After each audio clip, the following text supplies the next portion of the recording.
But, it really kind of, it doesn't bother me personally, but it makes me really perplexed. And I become a therapist when I read. I'm like, why is Sherman still talking about this? Why are all these people buying in? And now it's like, hey, a lot of it has to do with being honest and about, hey, we vibe with the guy who's overly honest, even if he's flawed. And also, people don't like to admit when they're wrong. People want, all these Seahawks guys are going, what would Pete have done all these years without Russ? It's like, no, get out of here. Pete still had all his flaws. Their defense was poor for the first half of many years. They didn't draft well besides Metcalf. Like, you still had these things. It's just multiple things are all happening. And yeah, Geno Smith is a serviceable player who belonged starting somewhere before this, and he's playing in a system that he knows. So it's all bad on Russ right now. And again, it's like he's the most mocked player, and a lot of that is based on history, and a lot of it he brings on himself. And I think sometimes he may be trolling all of us, but I think he just needs to, if I were him, I would stay out of the spotlight a little more and just get down to business. Go back to that, like Rocky and Rocky 3. Go back to that gym with Apollo and all that hungry look in their eyes. Get that eye of the tiger back. And if he does that, I think he'll be fine. But if he doesn't do that, he might turn into A-Rod. I hope that does not happen.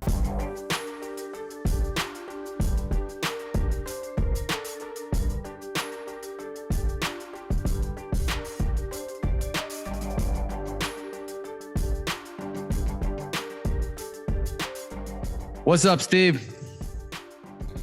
What's going on? I am your host, Michael Steven. I'm back with my friend Steve, and today we are going to talk about Russell Carrington Wilson. 2 months ago, you and I discussed Russell because he was about to go play his former team, the Seahawks. 6 months ago, at that point, he had been traded from the Seahawks to the Broncos, and we just went through all the numbers. I presented it. We had a good conversation. We basically proved, hey, for his first 10 years, he's a historically great quarterback. We're going to predict that he's going to dominate in Denver for the next decade. We are now halfway through his first season, and the exact opposite has happened. So, in this episode, we're going to go back into more of a philosophical realm and figure out, number one, what's happening off the field, and then transition to what's happening on the field. But before we do that, we got to go back and revisit the numbers. Say, hey, here's what happened for 10 years. Don't get it twisted. This is what happened. Now, we're both philosophical people. There's so many things happening here with confirmation bias, sunk cost fallacy, revisionist history. Multiple things can be true at once. All of these, things that apply to all aspects of life. That's what's happening right now. And that's why, he's gone from one of the best players in the league a couple of years ago to the most mocked player in the league in 2 years. It's an amazing transition. So, I don't know. Do you have any preliminary thoughts before we dive into everything? You hit the nail on the head for the most part. A lot of it does come down to simply the world we live in. I think what used to be an afterthought and a synopsis of eras, almost like chambers, now gets narrated the whole way through, where before you didn't hear certain things along the way. So I think that's just the world we live in, and some of it's just adjusting to that. But that's pretty much, I think, what you're talking about. So we're going to break this up into 3 parts. First, we're going to talk about the numbers. We're going to readdress the overall numbers that he put up in the first 10 years in the league. Then we're going to go in and address the Legion of Boom era in specifics. So 2012, 2015, because there's a lot of people talking, specifically a man named Richard Sherman, who still is not over what happened in that era. And he's driving a lot of the national conversation about that era. And there's the amount of things that I see online and hear on TV regarding, all of the time in Seattle is mind-blowing. And then part 3, we're going to get into more philosophical, controversial matters where we get into the racial dynamics, the history of the position, and how that's affecting current day and maybe even affecting his play to some degree. Part one, Russell Wilson's numbers over the first 10 years of his career. I have simplified this. Winning total yard, that's passing and rushing, and that's one of my objectives in my lifetime. I would like passing and rushing yards for quarterbacks to be put on the same line. That way, when guys like, Russell here, you want to compare him to contemporary legends and future guys like, Lamar Jackson, Justin Fields, you can actually look at their total yards because last I checked, that's what really matters. So, I hear you. But no, because for many years, we would look at Russell and his volume numbers would be so much lower than these contemporary greats. Look who's here. Brady, Rodgers, Manning, Brees. Those guys were considered heads and tail better. Yeah. But you look at the numbers here. So first off, the winning, all right, he's in their class in terms of appearance. He only missed 3 games, won 104 games, 66% of them. Fourth quarter comebacks. We know what it is. We know that, Brady, Brees, Peyton are super clutch, and Patrick Mahomes is there as well. Aaron Rodgers, we'll leave him alone for now. He's suffering enough currently. Rodgers' fourth quarter numbers have never been good. He is not good at coming back, and that's because of his leadership traits. But of course, a great player. Now, to clarify, this is Wilson's first 10 years against everyone else's best 10 years. All right, so he didn't sit on the bench like Rodgers for 3 years. He didn't sit on the bench like Mahomes for a year. He basically he went right in there, and his first 8 games really showed it. If we take that away, which we'll show later, he was dominant his rookie year. So you look at it here, he's got 316 touchdowns, 112 turnovers. On a per year basis, 41-78, 32 touchdowns, 11 turnovers. Took 1 extra sack a game than these guys, but the bottom line is he was in that class of player. Now, when you look at sacks and you add those yards in, he's a little bit lower, 6.5 yards a play. So every time he drops back, 6.5 yards. Okay, that's a little bit less efficient than guys like Brees and Manning. I get that because they didn't take as many sacks. They also turned the ball over more. So they also had the offense built around him, and they played in domes. So that's kind of my take on this. You see on the right, you got intangibles that I put in there. The bottom line is that Russell Wilson, his team paid money for the defense. Okay? They spent money on the defense, and he was the caretaker of the offense. They did not have a good offensive line after his rookie year. Him and Lynch kind of made that line look better than they were. And they spent their money on their defense, and the fact that he was able to put up 30 touchdowns those years is actually really good. Whereas a lot of these other guys, they spent money on the offense. They put pieces around Brees. They protected Manning. That's why Brady prospered in this span here versus earlier in his career where he still grinded out wins, but he didn't have the big numbers because they spent their money on defense. So I think that's something that a lot of people don't always factor in when they talk about quarterback play. Yeah, I hear everything you're saying. And to that point, I agree with the total yards thing.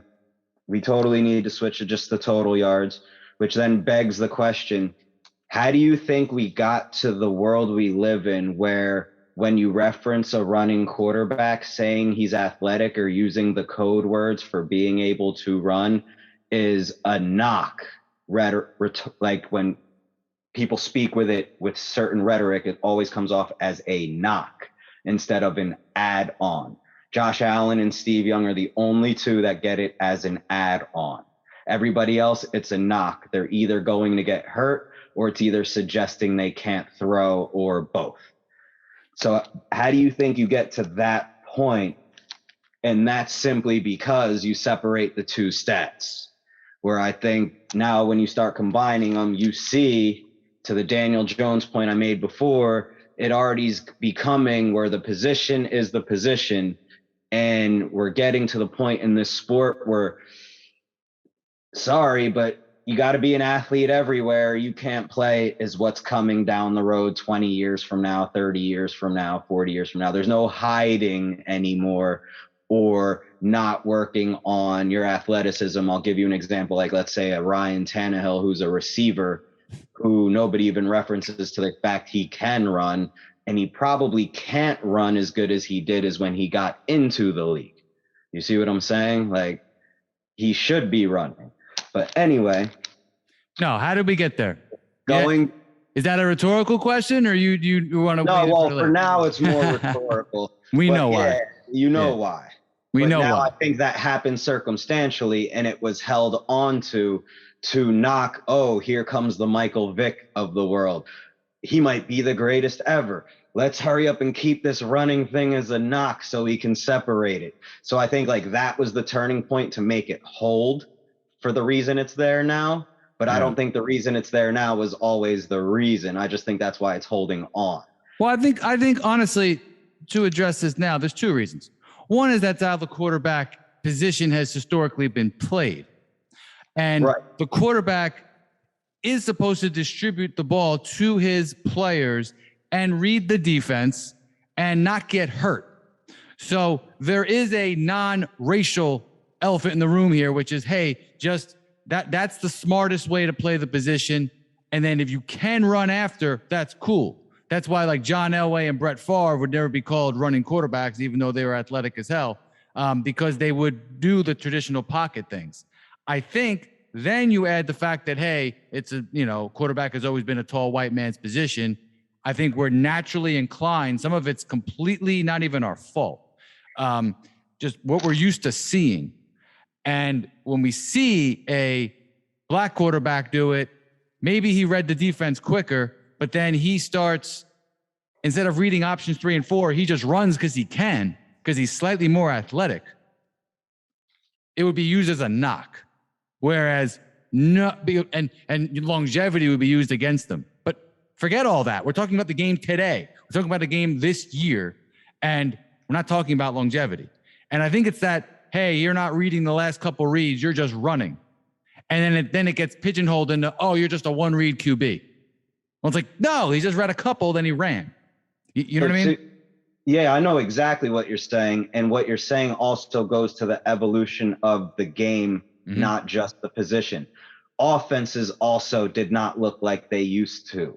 Right. Running back, one guy carried the ball 25 to sometimes 40 times a game. Yeah, it's like pitchers in baseball, pitching the whole game. Yeah. As the game evolved, you had like the way you implemented a running quarterback, it evolved the way you said. You ran him and you did that. Remember Tommy Frazier? There was like offenses in college that were even built to solely run because the quarterback could run. Triple option was a big deal in winning national championships. So you had the extreme going on at the college level. So as the offenses evolved, it was what do we do with what college is doing to get it implemented? And we went through this trial and error period with the Cordell Stewarts, and it was how you said, but that was also the evolution of the offense as well. Now that all of what you said has transpired, combined with what I'm saying, now it's like, here we are, we're past, like we crossed a bridge. Yeah. So it's like the position just is the position now. Yeah. And I think the rhetoric, that's what I was saying before, the rhetoric you hear that hangs on to, oh, well, he's athletic, as a knock is trying to just be held on to, but either way is going away because we crossed this bridge. Yes, and multiple things can be true at once. All of these factors are combining to, be where we're at today. But the bottom line is, when you look at a game, when you go to Pro Football Reference, you'll see quarterbacks passing and then rushing and receiving on the right when it goes game by game. But then when you actually sum up the stats, they're completely different. Yeah. That needs to change. Example, Daniel Jones, if he comes out any other year, he's done already. You know what I mean? Where instead his running is saving him right now. Yeah. He doesn't have a job if he can't run the ball. Yeah, that's true. There's a lot of quarterbacks like that. Like, look at Josh Allen. As great as he is throwing the ball, he struggled passing the ball. So we'll get into But that later. But eventually, that's how it's going to be at the top, though. That's what I'm saying. yeah, The foundation's being set where now you have to look at both sets of yards as Yeah. one total thing, because every coach knows it. Why did the Niners take Trey Lance when they have a perfectly good quarterback? Because they're reaching for the Josh Allen experience, because that in the end, 10 years from now, no quarterback's getting drafted if they can't run a sub 540. It opens up the playbook. And Yeah. and you know, the other thing here is that the fact that we want to have all the statistics on the table, and this is not rocket science. What I have in front of us here is like 6th, 7th grade math, man. Like, and I have rows hidden. It just says interceptions and fumbles lost. I don't care how many times you fumble the ball. Okay? Did you lose the fumble? All right? And how many rushing touchdowns did you have? When you talk about Tom Brady, he ran for 2-3 touchdowns a year. Well, that matters. Brett Favre back in the day, I love him, but he would fumble the ball about 5 times a year and lose it. Like, these things matter. There's no quarterback ratings. There's no ESPN QBR, which values sacks more than touchdowns. There's nothing like Peyton Manning threw 7 touchdowns and 462 yards, and he had like the 6th best QBR or something. Like, shut up. All right, so something ridiculous like that. It's like, yeah, your stat's not doing good if if that's where you're at. It needs to be some kind of balance here. He took a couple sacks that game, Steve. So obviously it went way down. There's no formulas. There's no formulas here. It's just straight numbers. And that's what I want, so that you can have a debate, so that when you say things that like, oh, this guy's better than this guy, and then people go and point at the numbers, it's like, well, you're not even looking at the other numbers. Then they're acting like you're reaching. It's like, no, I'm just adding up numbers. I'm adding yards gained and turnovers and total touchdowns. So it's going to be more obvious when you talk about guys like Lamar. But it does matter with Wilson, because, you know, he's got, I think, the 4th most rushing yards in NFL history for a quarterback. So if he's got, 41,779 up here, 4,700 of that is on the ground. That matters. That's an extra 500 yards a year. That's a boatload. So either way, this 10-year period here cannot be, trifled with. It is what it is. He took too many sacks sometimes. He had too many 3-and-outs. We know that. But so did Rodgers. Okay, you can see this. Look at the sack yards per game, 18 and 16. Okay? Yeah, and again, that's only because you're talking purely numbers, and so you're comparing the sacks. But again, the nuance, I already told you how the sacks work. Like, if he has half a more or to 1 more sack, he got off 5 more passes that everybody else in his situation would have took 5 more sacks. So and sometimes could he have thrown the ball away? Yes. Okay. But however, he got out of sacks, and the offensive line was not what they paid for. So when someone today and in the rest of time says, oh, his defense carried them, that's where they spent the money. So yeah, he had a few extra 3-and-outs, but he had a bad offensive line and he had a better defense. But Peyton Manning had a better offensive line and a worse defense. So we don't know what would have happened if you put Russell Wilson from 2013, 2014 into a team with a crap defense and an amazing offensive line and amazing weapons. Well, we know, me and you know, we'd have 45, 50 touchdowns, but we can't prove it. But that's what would have happened. He would have had to have more shootouts. And that, unfortunately, didn't happen. But he had the defense, didn't have the line. So anyway, the sacks and, sometimes a lot of the 3-and-outs, that's one of the knocks against him. And I think that's very fair, especially when you look at Mahomes, who, again, has an amazing offensive coach and system and players. But you look at Mahomes, he gets the ball out, doesn't get sacked much, and he's the most efficient. But of course, numbers are enhanced now because of the rules as well. So if I'm it needs to be understood. Being like a basketball guy, the problem with Wilson at the end of the day, it all plays into the eye test. Like, some of his problems, if he's bigger, taller, and let's say you don't have to call so many rollouts and he's gunning them out, it looks a certain way. Certain people aren't realizing it, but they're not getting turned on by that to recognize the numbers that you're putting on the screen. Another piece of that, I think correlates more towards like it's he's not imposing the running part either. So I think if he's taking off maybe earlier, being more decisive, and taking, like, if he's making a judgment call a little bit better, maybe that one sack isn't taken. And I think that's where the eye test is hurting people as well. So it's like, you mean he could run, so that's in the back of your mind. So therefore he shouldn't be taking said sack. So therefore, in my mind, when I'm comparing those numbers, I think some people are looking at it like he shouldn't have that one more, where I think where you look at the Lamar and the Kylers, they get more decisive and then take off earlier, where if it's that way, or in Kyler's case, he'll hold it even longer and run around like for 100 yards behind the line of scrimmage like a madman, and then take off and run for a 30-yard touchdown while running 150 yards in one play that takes 45 seconds. But because these things happen, there wasn't that imposing, or what you would call in college football, Heisman moment. You know what I mean? He would save those for the big games, as we know. No, but it has its it loses its wow.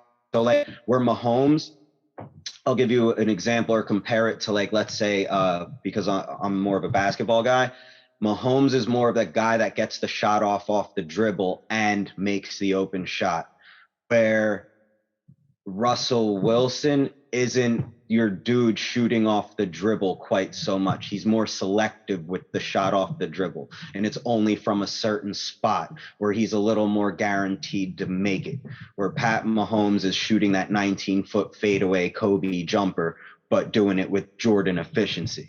You know what I mean? Like, and because I think people either consciously or subconsciously expect Russell Wilson to be able to metaphorically shoot off the dribble better, therefore not have said sack, therefore takes harder hit in overall evaluation. Yeah, and also it needs to be addressed. I've always called him Chris Paul mixed with Steph Curry. And I think it's extremely accurate, because it sounded like you were talking about Chris Paul in basketball, but Wilson had this Curry-like ability, not only with the deep ball, but his quickness was unbelievable for 4 years. He embarrassed people in his first 4 years, and still does time and time, but he embarrassed people for his first 4 years. And, you know, he has the height deficiency. He cannot step up in the pocket and make the throws like Roethlisberger would make. He's 5'11", not 6'3", not 6'4". Mahomes doesn't have that problem. Those few inches actually do matter. Doesn't matter quite as much as people made it seem, but I absolutely do think that it matters. And that needs to be addressed. I hear exactly what you're saying, but on the flip side, here's where he shoots himself in the foot on the eye test. Remember years ago, like 5 years ago, it might be 3, but I think it's closer to 5. We started talking about this, and then it kind of turned into like something we casually like joke about and make light of. And he started peeling back from this a hair, but his receivers would be wide open, and he's putting it in a place where it's just guaranteed to catch it. No chance to miss. There's not a run after a catch. And what's a 30-yard to 50-yard catch is not the 50-yard touchdown because there's a 20 to 30-yard run after catch, or the 80-yard touchdown because there's not a 20 to 30-yard after catch, because he's just dropping it in where it's guaranteed not to miss as a throw. He's done that a lot. He made his first 3 to 5 years of a career doing that. But he also, when he needed to, got it exactly where he wanted to. Coverage. Yes. So perfect coverage, he gets it in there. Kind of like you hit shots over me when I have my hand in your face and you make it, and then when no one's around, you miss it. And that's why it kind of turned into the casual joke, like, why are you doing that? Yeah. Like, why didn't you allow him to run after the catch more? Instead, you just made it 110% guaranteed catch. Because he didn't want to overthrow him. If he dropped it. Yeah. But you're playing to not overthrow instead of playing to score a touchdown on that throw, even though it's not a red zone pass. Like, you know what I mean? It's like, you got to go for those. Like I saw Lamar actually miss one of those throws in the Saints game. Yeah. Like he actually missed the throw, but it's because he was trying to drop it in perfectly because it wasn't going to be a touchdown. Like the receiver was going to have to run another 20 to 30 yards, and he was setting him up to do that. You know what I'm saying? Instead of just dropping it in. But again, he's a guy that walked in, first question of the draft, what are you going to do for the Ravens? Well, I'm going to just make everybody pay for not drafting me early, and I'm going to go win a Super Bowl over there. So again, that's the difference. Yeah. He needs to start doing these things. And instead, people look at it as passive aggressive and then tripping over your own feet and then looking cringy. Well, we'll get there. So bottom line is sum this page up. Listen, these numbers right here, yards per play, total yards, touchdowns, turnovers. He's right on the level of his 4 contemporary quarterbacks in their best 10-year periods, all around the same time as he played. So it's not even an era thing. They got more support on offense. He had more support on defense, played in a tougher division, but he also took a lot of sacks. But still comparable Super Bowls and trips there, with the exception of Tom Brady, who had a wife who practiced witchcraft. So now, by the way, just to remind you, first 10 years in the league, you got Wilson and Peyton. They're both 1 and 2 in regular season wins, and touchdowns, and postseason combined, wins and touchdowns. So objectively speaking, had a great 10-year run. So now let's dive into part 2. Okay. Now on the left here, I got what I'm calling the preamble. Okay. We're going to weave this throughout our conversation. We got philosophical matters, we got racial matters, and we got the football matters. So before Russell Wilson was drafted, this is something that I saw it in 2012 and 2013 because I just saw Russell Wilson play and I just really enjoyed watching him. And I was like, that's my dude, right after Brett Favre retired. So Marshawn Lynch is a great player. I do think he'll make the Hall of Fame. His numbers are not outstanding, but he's an all-time great player. But prior to Seattle, okay, he averaged per year 908 rushing yards, 1,112 total yards, 7 touchdowns, and 4 yards a carry. He had the Beastquake run, which everybody remembered. And Pete Carroll was 7-9 in 2010 and 2011. So they draft Russell, right, in 2012, and Bobby Wagner. Now Earl Thomas, Richard Sherman, these guys, I believe at this point were about second-year players, if I remember correctly. So first 8 games of the season, they tread water. Then the second half of that year, they just went nuts. They were blowing teams out. They had a 58-0 win.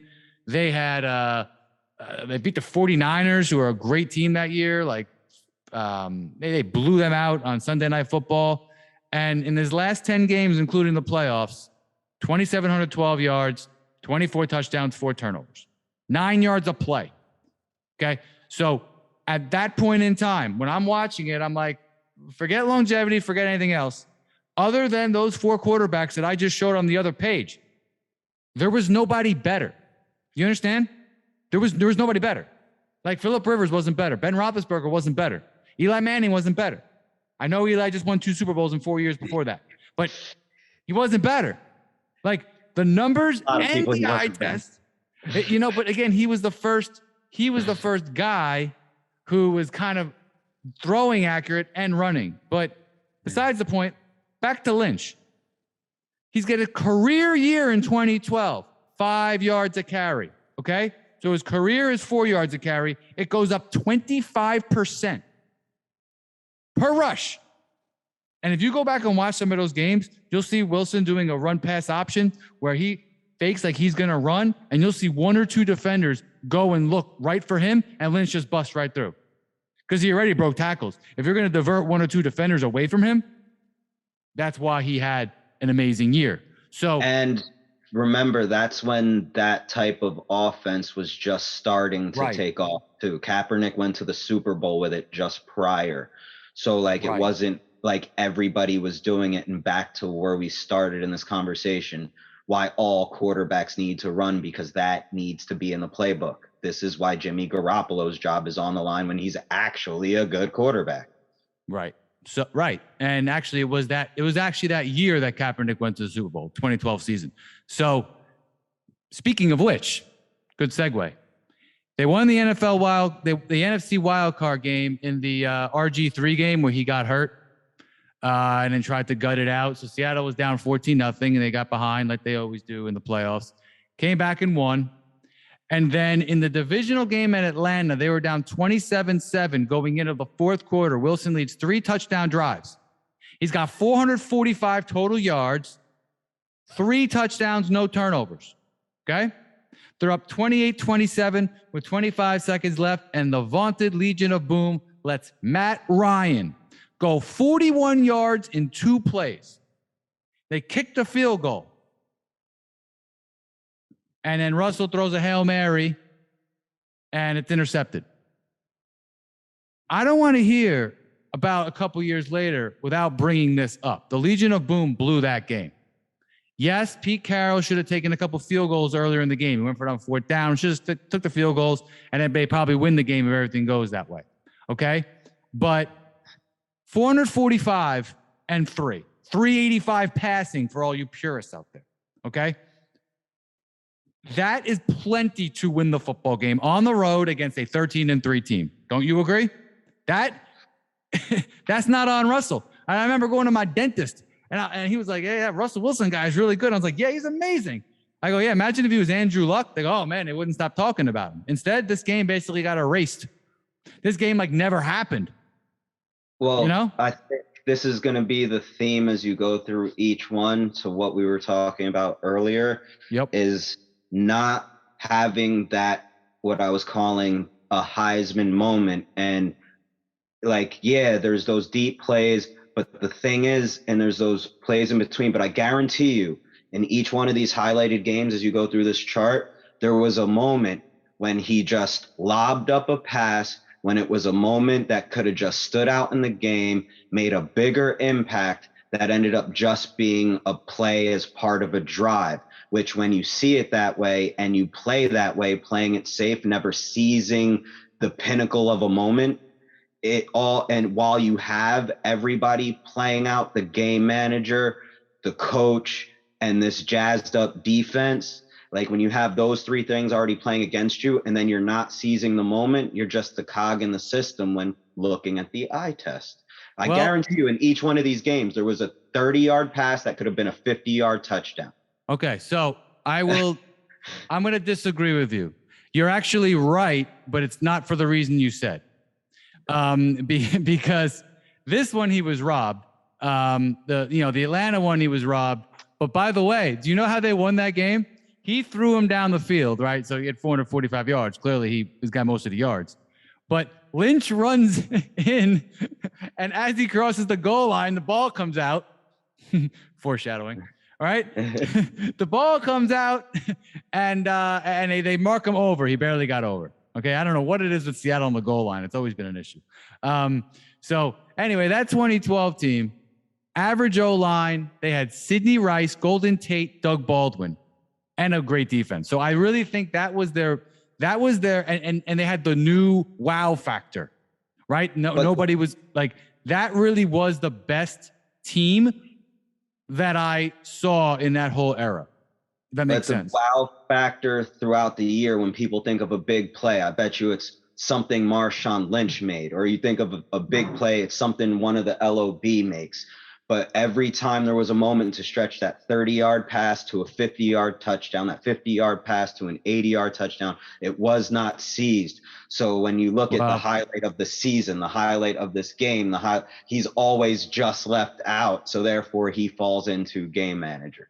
Possible, but I don't agree with in these particular instances, because in 2012, they had a game you're saying it, but it's not that reason. It was the circumstance that robbed him. For instance, it was like week 6. Do you remember this? You remember the You Mad Bro game when Richard Sherman was like, they showed that meme of Richard Sherman like yelling at Tom Brady after the game in 2012. Wilson, they were down 23-10. He led a touchdown drive, threw a touchdown on a 4th down. They get the ball back, and then Wilson throws a bomb to Sidney Rice, like a 60-yard bomb, puts it in his lap. They win 24-23. And after the game, Seattle fans were like, oh my God, we have a franchise quarterback. Everyone else was talking about Richard Sherman yelling at Tom Brady. Like, so it was like, yeah, and it was like, well, Wilson's just a game manager anyway, it doesn't matter. And that kind of got washed away. And then against Chicago, in a game they really had to win, he led a 97-yard drive against, I think Brian Urlacher said it was the game that like retired him. He was like, oh man, he just embarrassed me too much. And he went down the field, 97 yards. They went up 17-14. LOB, this one was on Sherman.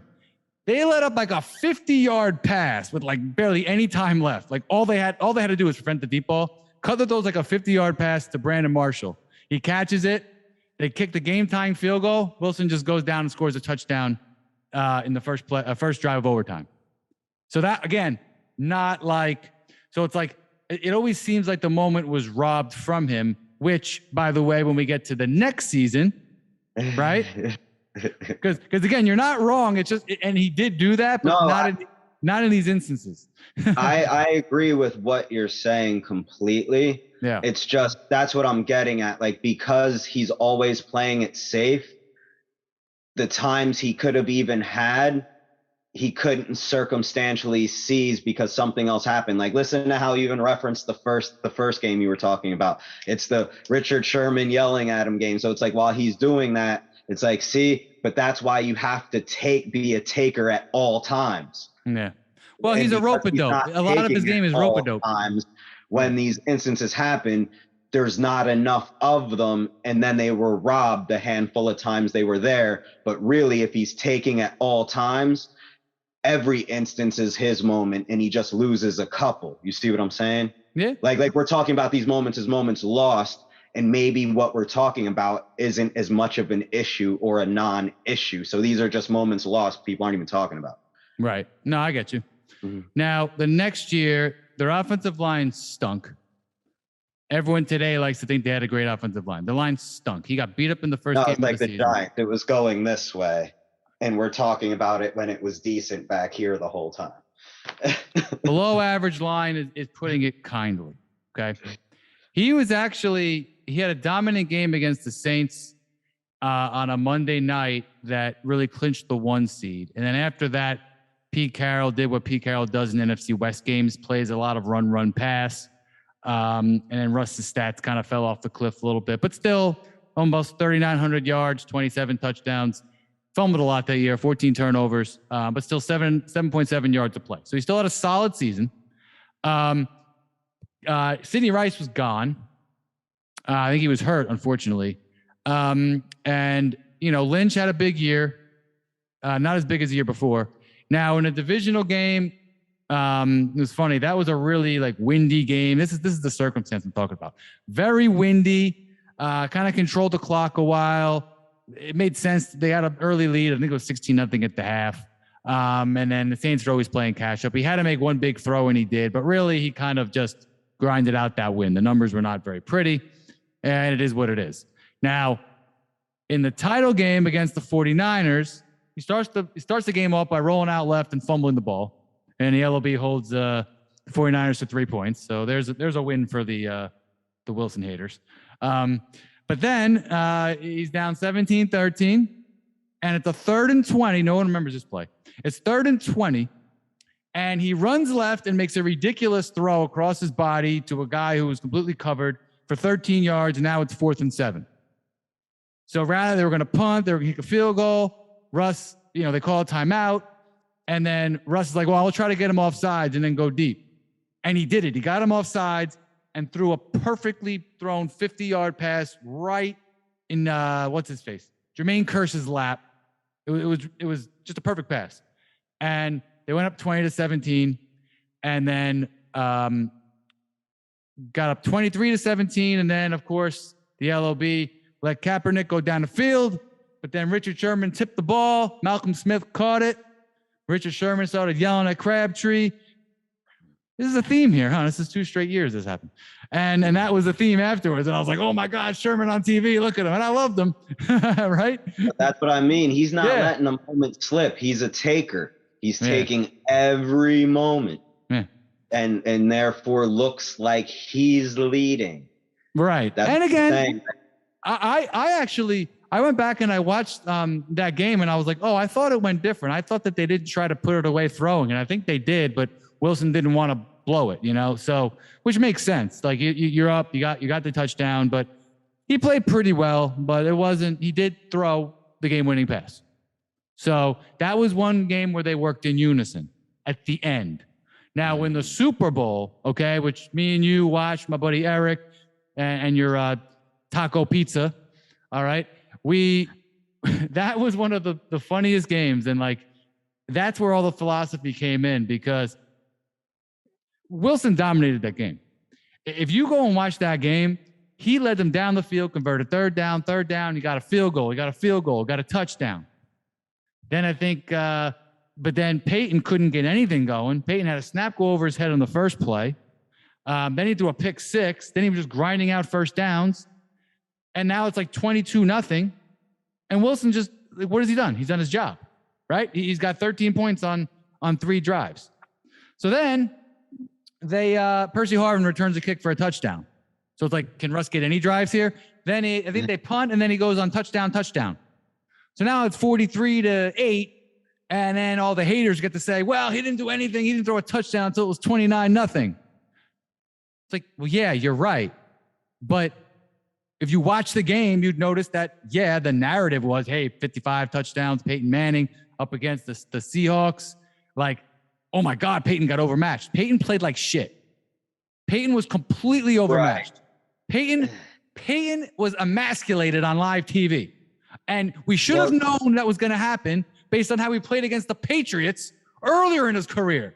I mean, this is 10 years later after a neck surgery. You think he's going to actually do anything against this LOB? And it was cold.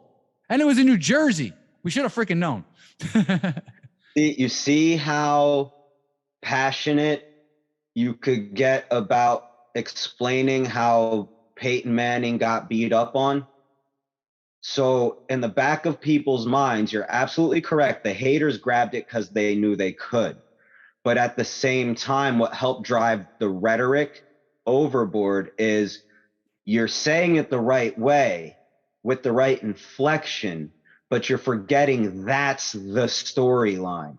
Is in the back of all our minds, we all know Peyton Manning is not a good playoff quarterback, numbers wise, winning wise, the whole thing combined. And you even referenced the game and games against the Patriots, and the Patriots have dominated them in such a way.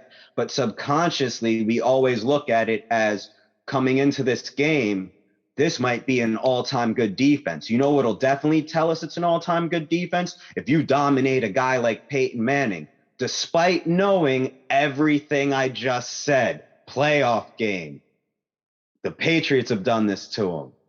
This defense has better players than the Patriots defense. We know all of these things, but instead of using what we know for said game in this instance, we're going to use it in totality that we normally do as if it were a regular season game.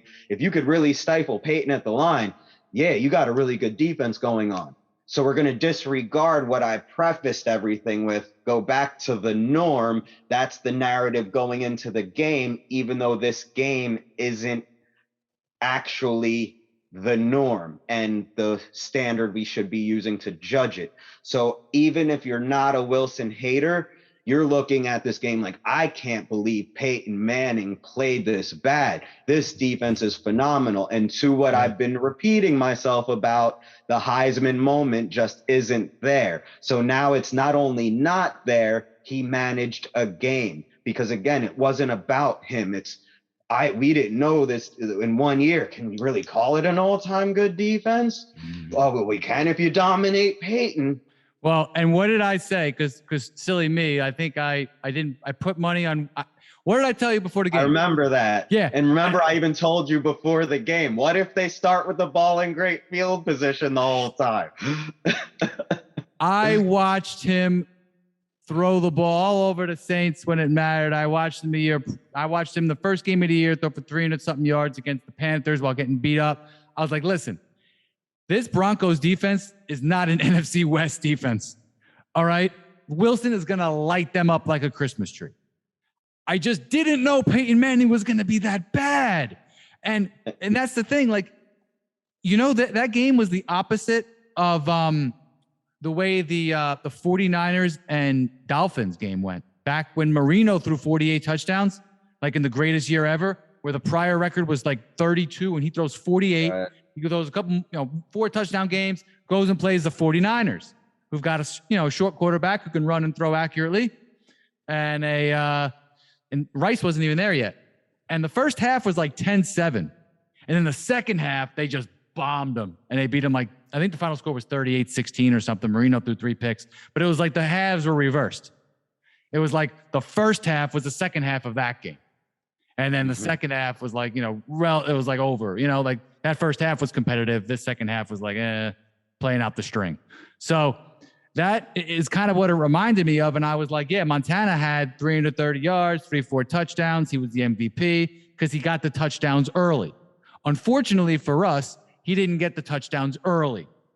So then because of the narrative, they had to give it to someone on defense. So they gave it to the guy who, recovered a fumble and caught the pick 6, which really had nothing to do with him. Like the pressure made him throw a pick 6. Let me ask you a question. Yeah. Who got the Super Bowl MVP when Denver beat Carolina? Von Miller, maybe? Okay. I'm just making sure. Oh, no, they gave Peyton his token one against the Bears when he had like 200 yards, 1 touchdown, and 1 pick. Markedly worse numbers than Russ. Meanwhile, his running back had a great game. They didn't give it to him. They had to give it to Peyton. No, because it was just funny to me because in that Super Bowl, Peyton's defense made Cam Newton look like Peyton Manning. And I was just curious. Tell me they didn't give him the fucking... I'm sure they wanted to. But like I was actually, after that game, you remember I was mad because I bet on Wilson's over the yards. And he dropped back the pass and we're like, yeah, this is it. Throw 15 yards, garbage yards. And he ends up running. And I was like, no. Yeah, the one time he takes off. No, throw the ball. And that was this year. He would have held it and threw it. But no, so it was just funny that however you wanted to see that game, you saw it. But what happened was I was mad after that game. I was like, Peyton ruined Russell's moment, which has been a recurring theme now. I was like, Peyton could have just been like, even if he just got off the goddamn field quicker. He took up the whole clock in the second quarter by getting first down, third down. He couldn't go deep. He couldn't move. He just had no answer. Like that defense was just locked in. The only way to beat the LOB was to have a mobile quarterback. So that's the thing. And go long. Yeah. The only thing, this bothers people. It would bother people when I said it. I was like, well, Russell was the best quarterback on the field that day. Like, how can you say that? Peyton Manning won the MVP. And I was like, well, do you think he would have scored 0 points? Because Peyton had a snap go over his head and a pick 6 and he scored 8. My mental math tells me that's 0. So no, Wilson was the best quarterback on the field that day. And that's just what it is. So now what's the rhetoric after that? They could have won with any top 10 to 15 quarterback, which is not entirely false. I think they could have won with any top 5 to 7 quarterback. 10 to 15, no. Yeah, because the line was so poor during the year that they would not have grinded out that many wins and got the first seed. So no, they would not have made the Super Bowl with any top 10 to 15 quarterback. Top 5, yes. Okay? Because at this point, in my opinion, Wilson was the 5th best quarterback in the league, as I said earlier. So now next year, he turns on the running jets. He has like 849 rushing yards. He probably could have had 1,000 if he wanted to. Okay? 4,341 yards, 26 turnovers, 26 TDs, only 7 turnovers. And I heard a lot of rhetoric about in those days about, the defense gives him short fields. Well, he kept the defense fresh. When you only turn the ball over 7 freaking times, that's really impressive. Now, we'll come back to this, but in October of 2014, that's when the Black Enough story came out. Mike Freeman, ESPN. There was they got asked questions about it. Sherman got asked questions and denied it. Wilson said he doesn't know what it means, which was bullshit. He knows what it meant. And then they were sowing seeds right there about the black enough. Is he black enough? So we'll leave that alone. All we know is Percy Harvin got traded. There were some issues there. Me and you went to watch the game, and we went to play ball, then watch the game, and you're like, why are you betting so much money on the Seahawks? I'm like, I don't know. And, and we lost, and I'd probably never bet again. And Percy Harvin refused to go back into the game. It was a Seahawks-Dallas. And then they traded him. So that was all related to that. So now Lynch has another big year. Wilson and Lynch dominated at the end of the year. They beat Arizona on the road. Wilson has 427 yards, 3 touchdowns. Mike Francesa on the fan says that he only did it after the defense lowered the boom. I still remember that. It's like, wait. So they played some backup quarterback that I can't even name on the road, and Wilson has 339 passing and 88 rushing, 3 touchdowns, some really highlight plays that you would even love. But wait, no, the defense did that. That's when I was like, wow, these people are actually brainwashed. They believe their own shit. And that's when you called me on the phone. You're like, I don't even think you heard that, or you heard something. You're like, the Russell Wilson haters don't even realize they're haters. And I'm like, no, they don't. That's part of the sunken cost fallacy thing. Everybody already set it up one way. And if you didn't set it up one way, you predicted he wasn't going to be good already too. He's too short, to this, to that. So at the end of the day, you either started there or you started at game manager and then just didn't want to learn anything and wanted to be desperately correct. But I think a lot of it was actually well-intended. Like, they didn't even mean it. Some of them did. But think about it. They were trying to give a defense credit for beating a backup, second or third string quarterback in Arizona that I can't even name, right? Like John Skelton or something like that. One of those guys, right? I really hope that that's right. I don't remember exactly, but like, you're going to give them credit, not the guy who made all these ridiculous plays and had 427 yards and 3 touchdowns against a really good defense. Like, just the logic and facts just are very clearly in our favor right here, So they get the 1 seed. They play Carolina. He plays amazing. 3 touchdowns, was amazing on third down. It was kind of, these days it's like a throwback game because he's not amazing on third down. They go and play Green Bay. And this game scared the shit out of me because it was windy and rainy. And I was like, oh no. They lost their deep threat. I forget his name, Richardson. They lost him the week before because he blew out his knee. And I was like, they don't have a deep threat, and it's windy and rainy. This is going to be a disaster because the Packers are just going to crunch in, and Pete just wants to run the ball and be close to the vest. And what happened? Wilson had an atrocious first 3 quarters, some of which were not his fault. A couple of those interceptions were right off Kearse's hands. All right, but when you're playing with those kind of margins, that's what's going to happen. So then what does he do? He leads them down the field. They get a break with an onside kick. Lynch scores a touchdown. Wilson has one of the most ridiculous 2-point conversions. Do you remember this? He ran right, then throws it all the way across the field, like a 50-yard play, right into a guy's lap. Troy Aikman gives him no credit. Troy Aikman blames the guy for not intercepting the ball. So now it's 20. The worst playing football. but it's 20-19. Yeah, exactly.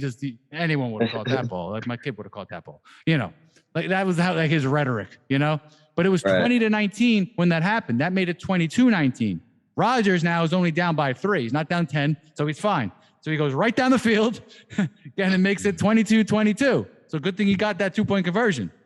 Then they get the ball. Then they got a third down. Then he throws a 35-yard pass to Baldwin, 35-yard perfect pass to Kearse to lead him to the Super Bowl. Then he starts crying. Now, even that is his big moment, but it was shattered by the fact that he was so poor in the first 3.5 quarters that the defense and Lynch carried him only to the win, which... No, but I just saw something like that. That's exactly what Tom Brady did, and that's not how the story was told. Like Tom Brady literally just did that against the Bucks. Oh, the Rams? Or the Rams, rather, yeah. But he didn't throw 4 picks, though, and it wasn't the championship game. And he's Tom fucking Brady, So I agree, but so that's funny. He finally has his moment, but it doesn't matter because it's like. But again, objectively, that's 2 straight years that he threw a 50-yard perfect pass right here. Like couldn't have placed the ball any better, 50 yards away. So that's incredible. Now the Super Bowl. I was talking to someone the other day, a Patriot fan, and they were like, I'm like, how the Seahawks are a better team. And they're like, oh, yeah. We really thought the Seahawks should have won that game. There were a couple plays that should have happened, but the bottom line is up until that fateful play, all right, Wilson had 23 plays for 286 yards and 2 touchdowns. He didn't even throw the ball in the first quarter. They were very close to the vest. Both teams were, but he led a ridiculous drive right before the half. And I think it was like a 5-play, 80-yard, 29-second drive. So he does things like that. It's like he'll do nothing. He'll do nothing for a couple of rounds and then just knock you out, knock you to the ground, and then do it again. And it's like, holy shit, I thought I was winning this fight. How did I just get knocked out twice? And that's what happened. That's the kind of game that he would play sometimes. And now you're at the 1-yard line. Lynch, he says to this day, Steve, the best thing that happened to him was that he didn't get the ball. Because every time anyone sees him, they're just like, yo, why didn't they give you that ball? Why didn't they give you that ball? And I don't know if I would have gotten in. He even says, he's like, I'm 90% sure I would have gotten in. But he's like, there was times where I didn't get in. Right, but as long as more people thinks he would, he's going to take that. He's not going to deny it. He's saying that, though. He's very logical. He's like, hey, I'm not sure I would have got in. And I'll tell you what. Why did they let the clock run for 40 seconds? Was Pete worried about, what happened in 2012? The way they just let the guy go right down the field on him? But you don't think that way. You get in the end zone. And you got to understand something. That 1 yard to get with Vince Wilfork and a couple other guys that they had on that line, just because he's beast mode does not mean he's getting in. Beast mode is not beating Vince Wilfork one-on-one. With that offensive line, I think if you just let them settle and get up to the line, he's getting stuffed at the 2. Now it's 3rd and goal with 20 seconds left. You call a timeout and you're in all disarray. Oh my God, what do we do? Now it's 20 seconds left. And we have no timeouts left. Like it would have been complete disarray. Maybe they still get in. But I think just saying, hey, they should have ran it, we don't know if they would have got in. My solution would have been get up to the line in about 10, 20 seconds, and you act like you're going to, that goal line play in Madden? Where you put in the goal line, you all go up to the line. Wilson goes up to the line, and he does a little play action like he's going to go to Lynch, and he just runs in the end zone to the left. Like, oh, shit, there's nobody beating him to the pylon. Nobody in the world is beating Russell Wilson to the pylon, from after he's handing that off, And I do think that Pete Carroll got cute in that situation. I also think that there's been a lot of conspiracy theories over the years. You know how much I love those, but I don't love these. Okay. Oh, Russell audibled. Or, Pete didn't want to give Marshawn Lynch the MVP. These are still being toted out to this day. I do think there was some kind of element that, I want to throw it in. It's my signature moment. It's like you've been planning this, Steve. He wanted his damn signature moment. He wanted that Montana to Taylor. And instead he threw it to Malcolm Butler. Like, seriously, though, he wanted that moment. Maybe he did audible. I don't know. I don't think he had the balls to audible. Every play this year is him taking back that moment. It's like, you can't do it, bro. Not going to happen. Can't that's come like back. Divine. That's like divine intervention right there, man. So we'll go back there. But now 2015, right? He started off the season really close to the vest, like every game was a Super Bowl, which made me insane. My dad and I were like, what are we watching? Why are they so frustrating to watch? We were losing our minds. And then Lynch gets hurt, and I'm giving up all hope. I'm like, this is miserable. And then Wilson in the last 7 games of the year, 2,100 yards, 25 touchdowns, 2 turnovers. He had a 5-game stretch where he had 20 touchdowns and no turnovers. It's like the best 5-game stretch objectively ever, I believe. Probably still to this day. And that whole time, Lynch was not there. What was his name? Rawls? His name was Rawls, right? Yeah. And he got hurt too, unfortunately. So good for a minute.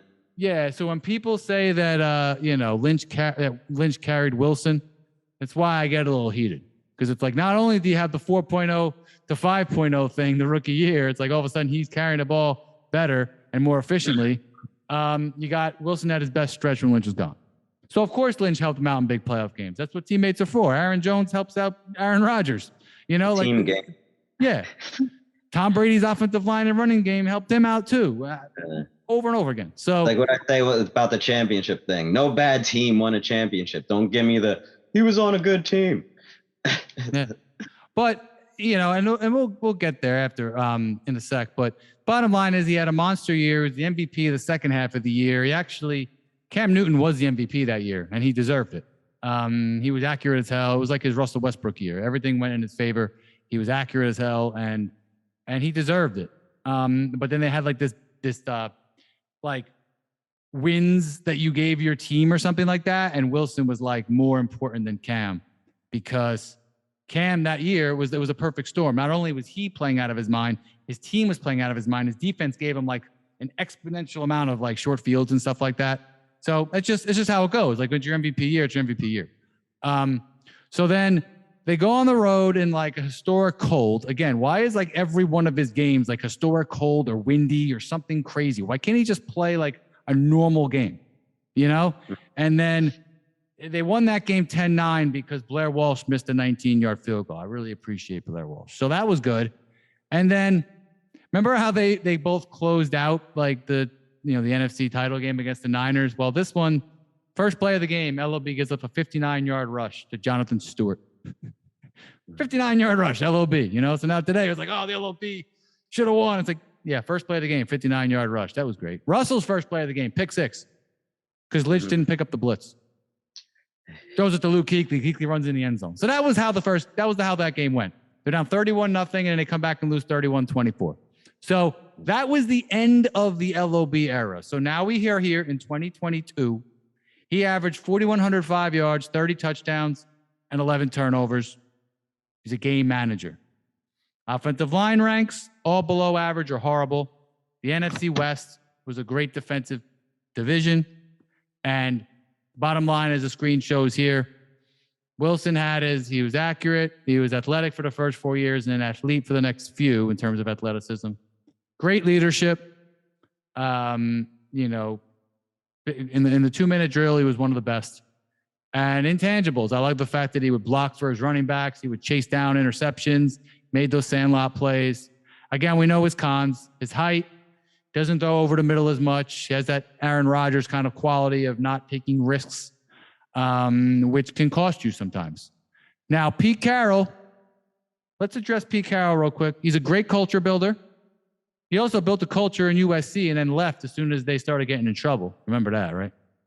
So Pete's a little slimy dude, but he's objectively a very good coach. But he's far too conservative on fourth downs. I swear to God, if there was 100 fourth down calls, he made the right call 33 times. Like, it's like, you should kick the field goal here, and he goes for it. It'd be like Russell's struggling, kick the field goal. Russell's on fire. He's like 10 for 11 for 173 yards and a touchdown. Kick the field goal. Punt it. It's like, your best player's on fire. Just let him go. That made me crazy. He prefers to run on neutral downs. So their first down pass rates were one of the lowest in the league for a few years after the Legion of Boom, which was very frustrating. So now when Russell was getting better from the pocket, he was doing more of the, hey, let's get him on third down, which is not what you do when you have a poor offensive line. And he takes his foot off the gas to start the second half. He has always done this. Stories have come out how it pissed Russ off in 2019 and 2020 because he wanted his damn MVP, which, again, it's so cool to want your MVP when it helps the team win. You just want to be the best version of yourself. So he did that against the Super Bowl rematch. It was 17-3. And it was 17-3. Russell threw 2 touchdowns in the second quarter. They come out and do run, pass over and over again until Peyton Manning comes back, stuns him, ties the game, and then in overtime, Pete goes, okay, Russ, go win the game. use your legs and win the game. And he used his legs and won the game, and went down the field and they won 26-20 in overtime. And it's like that kind of thing happens so much. And then as we addressed last time, little known fact, Pete Carroll got contract extensions after Russ's incredible 2018 win against MVP Mahomes. And then he got another contract extension. 2 years ago today, Steve, 2 years ago, November 9th, 2020, the day after the infamous Bills-Seahawks game, where Wilson had 4 picks. I said, Wilson's turning into Brett Favre. This is awesome. But Brett Favre is going to have some mistakes. 2,806 yards, 29 touchdowns, 10 turnovers, 6-2 record. Carroll couldn't deal with all those turnovers in the last few games, pulled the plug. And that was it. That was the end of the marriage. It was a slow death for the next year and a half after that. So however you want to see it, the contract extensions were given to Pete Carroll after Russell's arguably maybe his best game, and then after his best 8-game run. So right or wrong, that's how it happened. So as I mentioned earlier with the front office, they spent their money on the defense early, then they had to pay Russ, and then they still never really put together a team that protected Russ. He would probably rather have protection than the weapons. They picked Percy Harvin over Golden Tate. That was a very bad decision. They traded Max Unger on their offensive line and picks for Jimmy Graham, and then proceeded to not use Graham correctly for the first 2 years. Then they finally started using him, but he got old. They tried to convert this guy, George Fant, a basketball player, into their left tackle. Left tackle is one of the most important positions in the game. And then they drafted Rashard Penny, who's got a lot of talent, but they drafted him over Nick Chubb. So these are just some of the things that happened that the front office did. And now they trade Russell Wilson, and they nailed their draft picks. They nailed Walker. They nailed a couple other guys. They got over guys, and they're building them well. So it just so happens that they nailed the 2012 and 2011. They got Metcalf, who fell in their lap. And now they just drafted well. And, props to them. But they didn't over that period. So any final thoughts before we move on to the final section? Just like I said, I see it all tying back to just missing moments and not seizing them. And then when they were circumstantially there, he unfortunately was unlucky enough because there was other things going on at the time. And he never pretty much established, like the difference between him and everybody else that does what he does, all his stuff equated to just numbers, not, like I said, passing the eye test. So like Peyton Manning, we see characters of people. He has no identity in any of this stuff. Like he does have the video. He has the video. He has the video plays, but the moments. Right. No, but it's like Peyton Manning is known as like the brainiac. You would, if you thought of him as a character, it'd be like this football player with this brain popping out. And so it is a little more metaphorical with him or abstract. But Tom had his Psycho Tom moment, which ties to where he was stealing his leadership and his greatness from Belichick, and like really separating the two. And then there's other moments that build up to it, but there's a staple moment where it's like, no, he's him, this is him, together they're great, they make each other better, but they care about the details. And like Tom cares just as much as Belichick does. Like, this is why it works. And then you see Brees, he had the warm up, his identity is on the team. You see Lamar Jackson, same thing right now, his identity's on the team. Pat Mahomes, his identity is on the team. The only thing we know about Russell Wilson is that he's awkward and he creates cringy moments. That's all we know. Like, I would say if you had to put him there, you would have him like making some kind of crazy play rolling left, like a caricature of a Sandlot play. No, but that's what I'm saying. You're talking about a play. I'm talking like all this ties into your personality. Peyton Manning was maniacal about these things, and his play showed it on the field. He's a positive guy. Wilson was a ridiculously positive guy. He was a positive, corny guy. But it doesn't play off to how he plays on the field. Like, that's what I mean. Like, Tom is a great player. He's accurate, maniacal. So like when it all ties into it, it's like the psycho Tom character who gets the job done, who won't let his team lose. We know how good he is. So now winning the Super Bowls and the things he does tie to that. Drew Brees has the pregame part, and he's feisty and fiery, and it even shows in it the way his feet move when he's playing, and he's jittery. So the personality goes to this. So he's electric. It's a moment, and the team now is electric. So now if the defense makes a play, or if they're hyped up, you can still think of Drew Brees. It all goes together. Like it's the same thing with Lamar Jackson and how his team is built. Has that bold, brash bravado, decisive when he runs. He actually did it the day he walked in the door, guaranteeing, without saying the word guarantee, but he just basically said, I'm going to go win the Super Bowl with the Ravens and prove everybody wrong. I'll just win the Super Bowl. That's fine. And he's doing it, re-solidifying that moment with how he's handling his contract. So this overall now is a moment. He said one thing coming into the draft, showed the consistency in who he is as a person. People feel like, even though I don't know him, I know what he's about.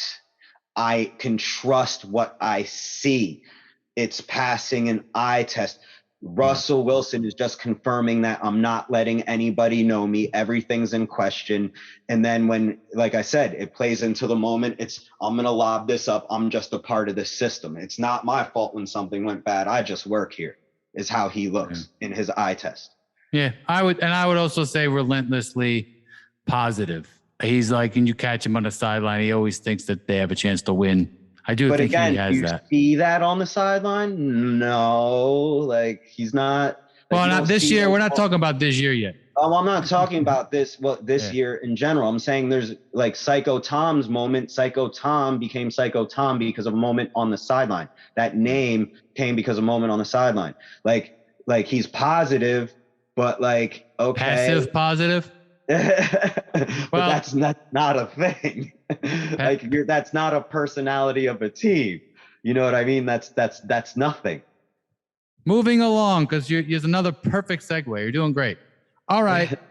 So now we're going to end with the philosophical nature. All right. There's a lot on this screen, but it ain't going to take that long. So we got football history and white America.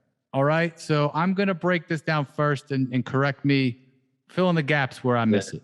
So the way I understand it is that growing up, 60s, 70s, 80s, the quarterback was white, and black players were by and large more athletic, so they were moved to the skill positions: receivers, running backs, cornerbacks, linebackers.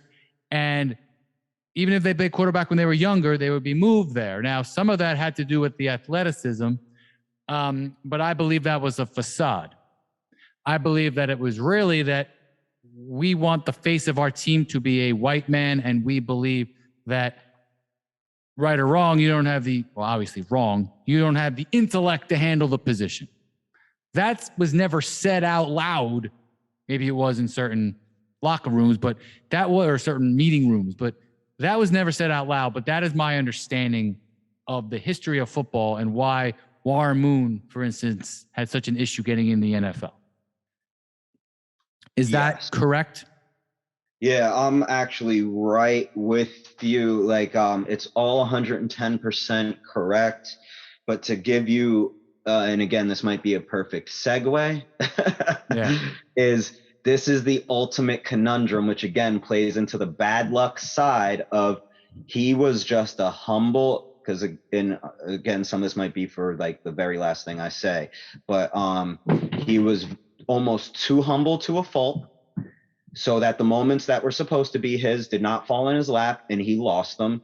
And being over humble played into not passing the eye test for all the various reasons I've hinted at along the way till we got here. Mm-hmm. And then, so because of that, you have that, and again, going to black enough.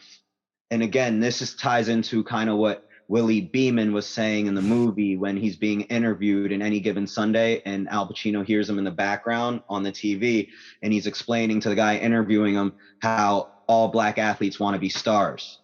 That's where Russell Wilson's fault or humble to a fault is. He was the exception to that generalization, which to the most part is true. You see it in the NBA nonstop. NBA has an undercover problem that they're just starting to address that doesn't have a name or hasn't been coined yet, but it is the individualism is the problem. And that started with Michael. But again, let's not get too far into that. But that's where the black enough thing comes from. But to what you just said, the black enough argument is counterintuitive to the argument you just made. Now, how much of a mind fuck is that for you being stuck in the middle of that? He's stuck, so and that's mentally, you can't fault him. And again, that might play into being over humble because there is no right play on either side. You're getting hit with the black enough from here, but then you're getting hit with exactly what you just said. And this one over here with what you just said comes more so from management. So these guys write your checks. These guys acclimate you to the team. The more you adhere to these guys, it's going to hurt the way these guys are judging you. The more you adhere to these guys aren't going to pay you. So that's top it off. I got to go to work every day with this, and that's not mentally healthy. That's a great synopsis there, because I think we need to start at the beginning. What started first? What started first is that, in my opinion, back to the history of the position, every quarterback before Russell that was black was tall.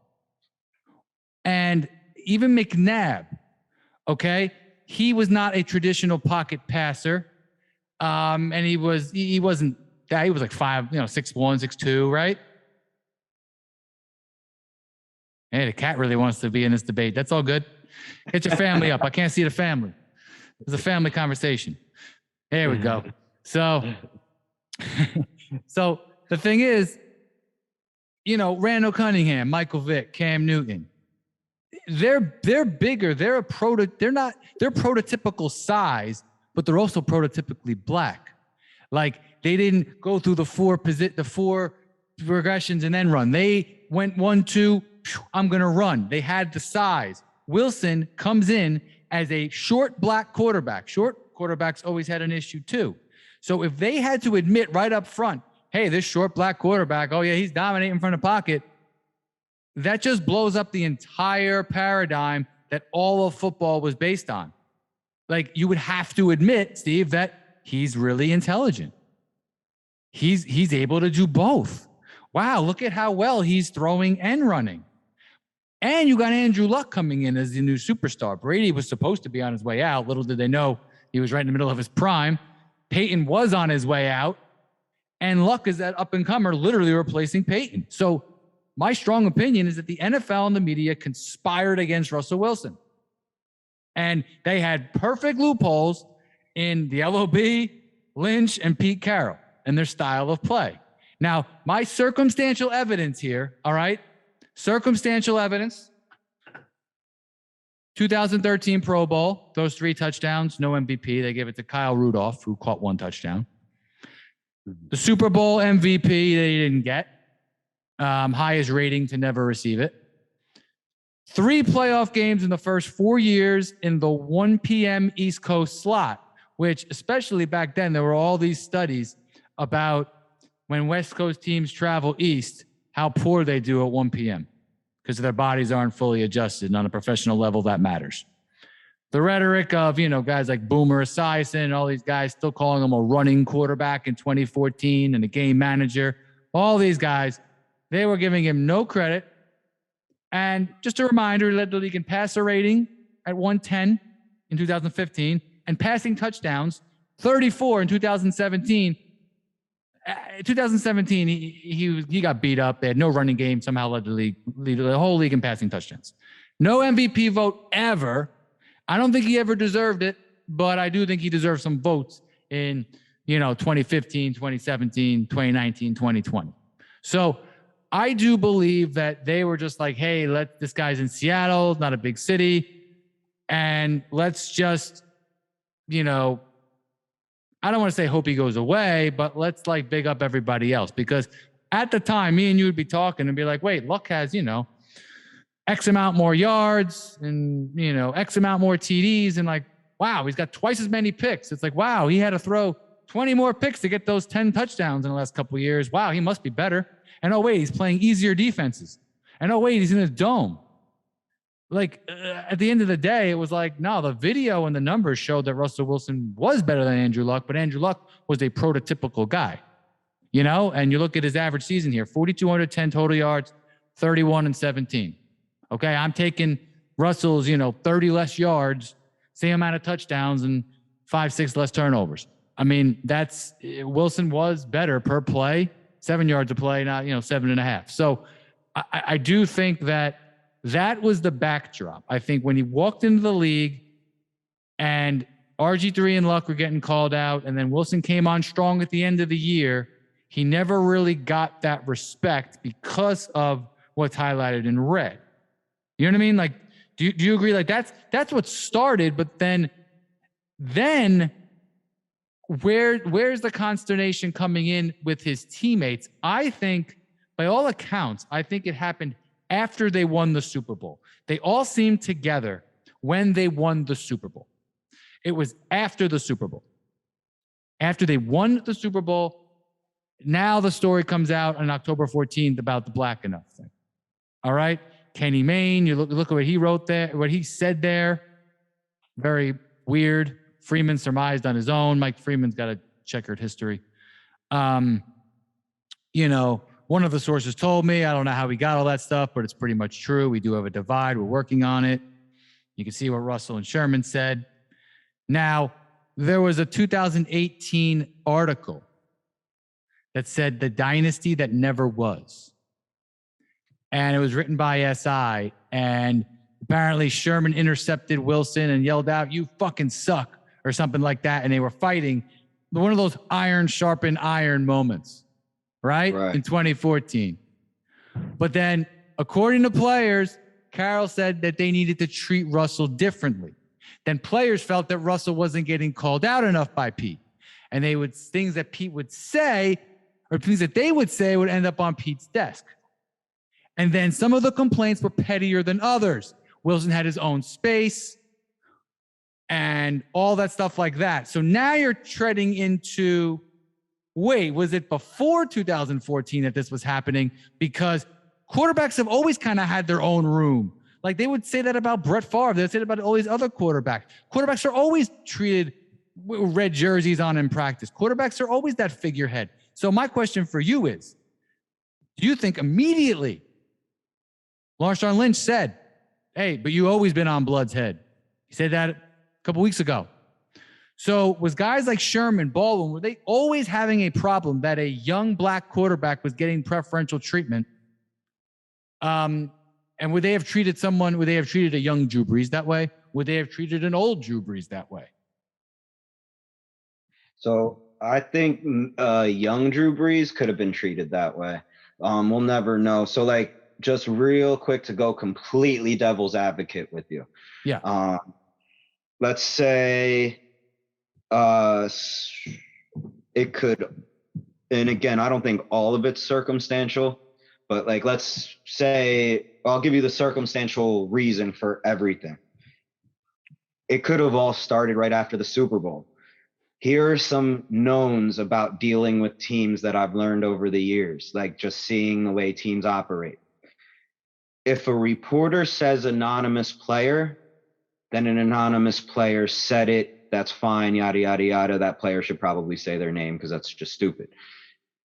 If it's not quoted and it's just a source from the team, that means the team chose to leak something.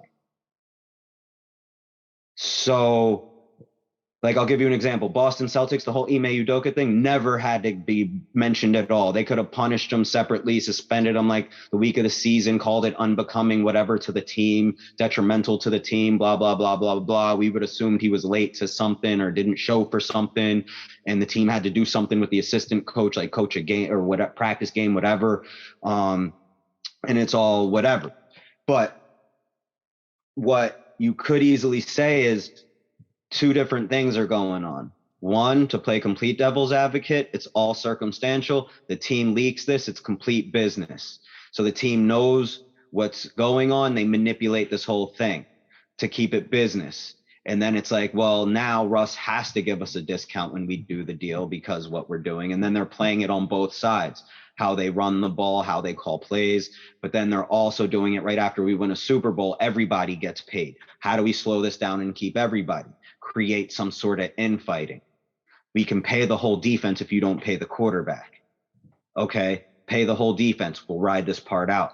So it could be playing dominoes because, like I said, nothing gets leaked outside of a team unless they wanted it leaked. Like for instance, the Celtics, obviously Ime cheated not just with the chick, but with one of the owner's wives. So that's why it got leaked. That's why he got suspended. One person was important enough for him to get suspended. If it never got leaked, he never necessarily gets suspended. This was to purposely get him off the team.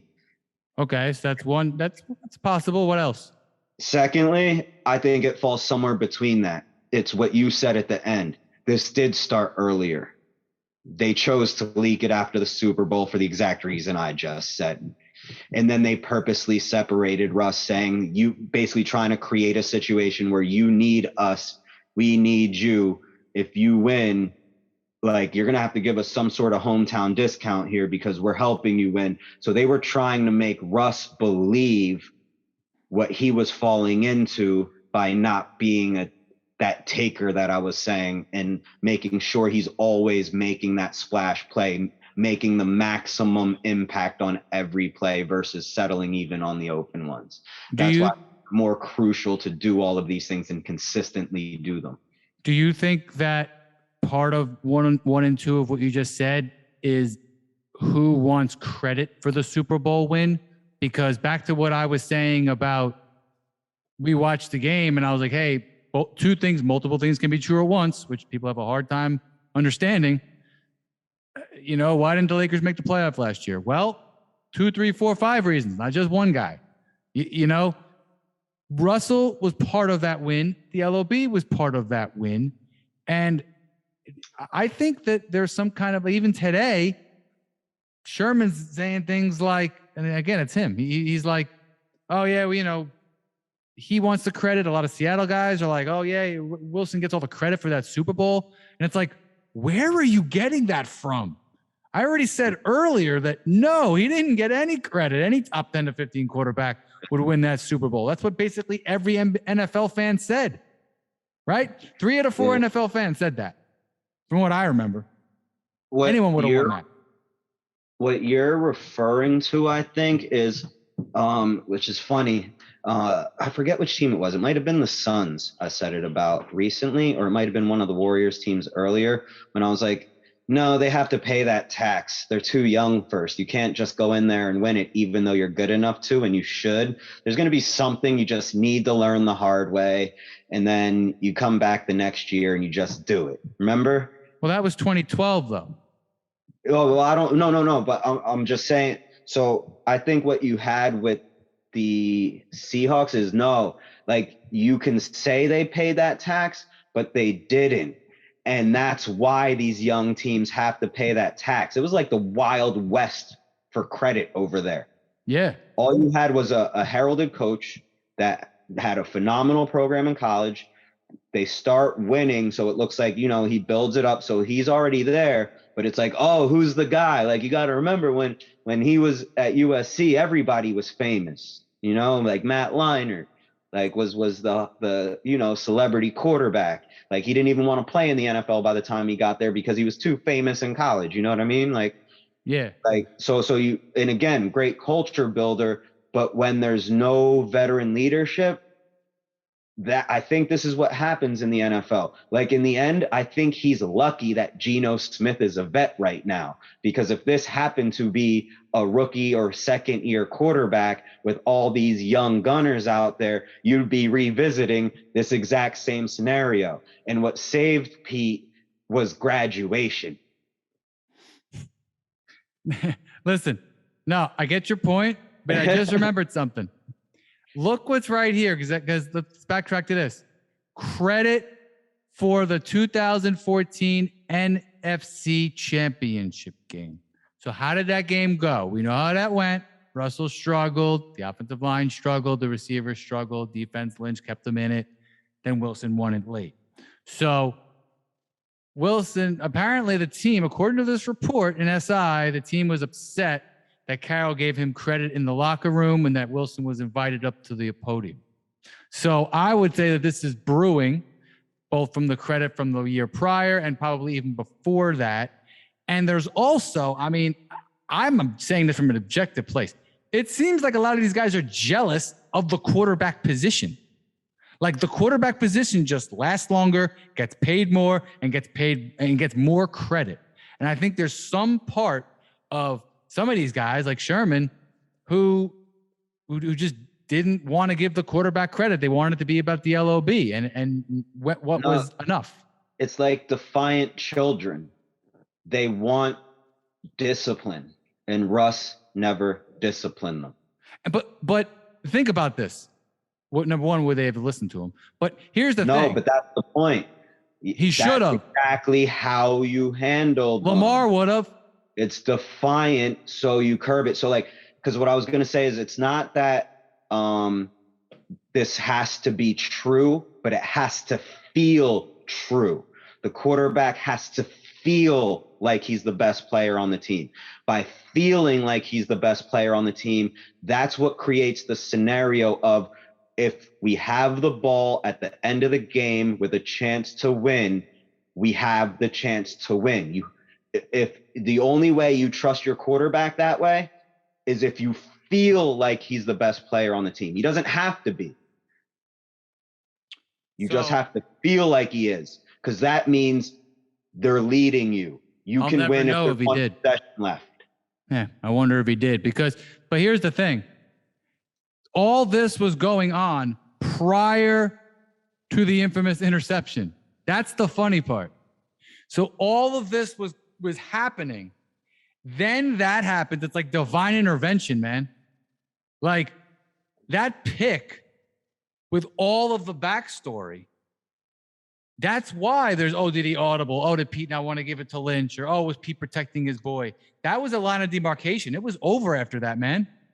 Like that pick was if that pick just happened and everyone got along, I think it would have been okay. But with all of this backstory, right? Like that's what I think happened. And I want to bring this up because it's highlighted here, okay? Fresh Prince, 30 years ago, Steve. Remember that classic episode, Blood is Thicker Than Mud? Where Carlton wanted to get into the all-black fraternity and they told him no. Even though he did everything he was supposed to do. All right? I'm going to read you these lines here. You ready? Carlton is not exactly our type. Carlton doesn't exactly exemplify what I think Phi Beta Gamma is. And then Carlton said, you think I'm a sellout? Why? Because I live in a big house or I dress a certain way? Being black isn't what I'm trying to be. It's what I am. I'm running the same race and jumping the same hurdles you are, so why are you tripping me up? If you ask me, you are the real sellout. Your thoughts? So I learned something in this conversation, like literally like a context of what we were talking about, just like made a very bright light bulb go off in context to this. And when you go back and listen to this video or recording, you're going to hear it too after I tell you this. Everything we said led up to, I'll just go right back to the Wild West of looking for credit, right? And the overstated, just more comical statement of saying what was saving Pete Carroll when dealing with people at the same age is graduation, because you're looking for you have too many young people looking for credit a certain way. But really think about how Richard Sherman went about it. Go back to that game you said where it was the shouting game. He's shouting, he's making those plays. Now go all the way to the end of where we are right now. In every example, starting with that one, these moments that fell through the cracks and why Russ needed to take is Richard Sherman, and and I'm not a doctor because this is about to be literally purely psychological rather, is he was begging for somebody to lead him. He wasn't looking for credit from the media. He wanted credit from the quarterback position. So remember, like you said it yourself, like his problem wasn't actually with Russ, but he's taking it out on Russ. Doesn't he have a problem with the quarterback position? And then it's like, wait a minute, light bulb just went off right when you said that. Yes, it was the Wild West for credit. Everybody on defense, there's a hierarchy of credit. We will gladly take the team's credit. We will like when the team does well, then I'll gladly take the lesser credit than you get, Russ, as long as you give me credit, Russ, and I get credit from the quarterback position and from the leadership position. So everything that Richard Sherman mentioned, all the way down to put the "you suck" comment at the end, he was referring to leadership and not being led. So it's like, yeah, when the defense is saying this, we're actually doing this. In hindsight, I started hearing right up until you stopped talking. Everything you said started going into my ears as LOB was actually saying this whole time, yeah, and we're doing this with no leadership. Because leadership only comes from one spot, the quarterback position. Do you think that the media focused more on the line of the Legion of Boom and Richard Sherman, not only because they are more charismatic, but because of what I have highlighted in red? Well, I think that what you have highlighted in red, I think they heard while feeling a certain type of way. So the answer to your question is yes, that made it worse. But what I'm getting at, this was going to happen no matter what. Because it goes back to what I just said prior about having the not dysfunctional, what was the word I just used? The defiant child. So that's what made it. So we're doing this with no parents. We're raising ourselves. I thought Pete was the parent. All we have, grandparent. Russ was too young to be the parent. Our grandparents right now. Well, you can. Doing this with nothing. So they needed like a Chris Paul. So like I was saying, he needed to step in, and the defense was waiting to be led, or what you could say, defiant child needs discipline. Or bully gets slapped, then becomes your friend, and now is your enforcer. Right. So he had a bunch of enforcers squatted up. The gang was asking for a gang leader, and the gang leader never showed up. Yeah, and that's why Baldwin probably had issues with him and Michael Robinson. But it was never because he was a bad teammate, but he didn't maybe lead how they needed to be led. Is that what you're? And for a while, based on what you're saying, because Baldwin was very much on the page with Russell Wilson. So I'm willing to bet Baldwin wasn't in either camp. No, Baldwin's definitely anti now. Well, he's definitely anti now because again, Russ hasn't stepped forward. Nobody feels like or actually knows him. Like, we don't know him personally, right? He is not personal enough. He's not truthful enough. And he never had a moment that makes you like, again, all you could say is he's positive, but it's like, but nobody can correlate to how he plays on the field. So therefore it's like, you could say he's positive, but the reason it's cringy is because nobody believes him. Nobody believes anything he says, because again, what you see on the field, there's never the moment that ties the numbers that you put up at first to the personality. So it just looks like the quarterback, a worse version of the quarterback from draft day. And I didn't realize how bad it actually looked till we have this conversation. But it actually, like this, his whole situation in the NFL makes total sense to me, makes complete sense to me. And the only way to fix it for me it's like he's either a good guy misunderstood, or or he was a good guy, and then he got very, and I don't want to say bad, but it's almost like sociopathic. He went A-Rod. Turned into corporate. Yeah, and now it's like A-Rod. So now he's just full-blown A-Rod. It's possible that he is A-Rod. I did not believe this up until the last 8 weeks. But here's the problem. Well, first off, to everything you said, that's a very good point. Do you understand why I brought up the Fresh Prince episode? Do you understand, like, that's the exact energy that Sherman exuded. Well, it ties directly into Black Enough. Like, it's 1-to-1, the Black Enough. It's right. I want to make sure I'm not reaching, because that to me, like, was like, whoa, like, I can't speak to it like you can, but that guy literally, like, looked like Sherman and Carlton. Well, Carlton and Wilson have some similarities. And first, in terms of how they dress, how they act, how they look. Right. And I'm not, and their corniness, but they also got the job done.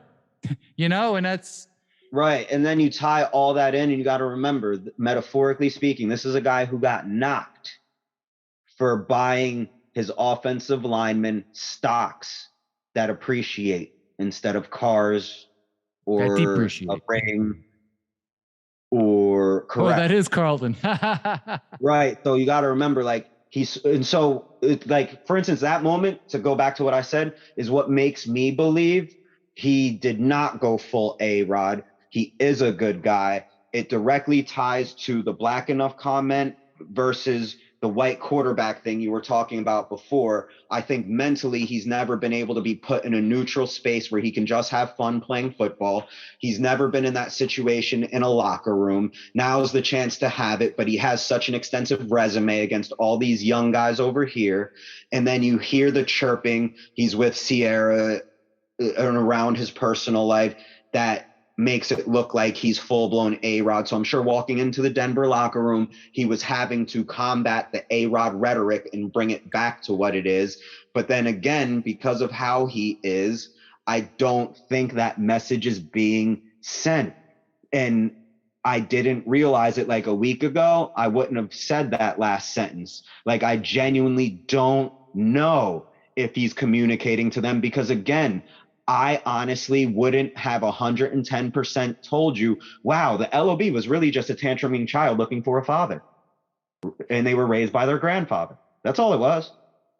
And I literally would not have told you that like 5 minutes ago. That literally just happened from this conversation.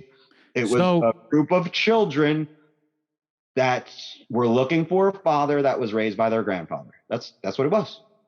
But they're still acting like children.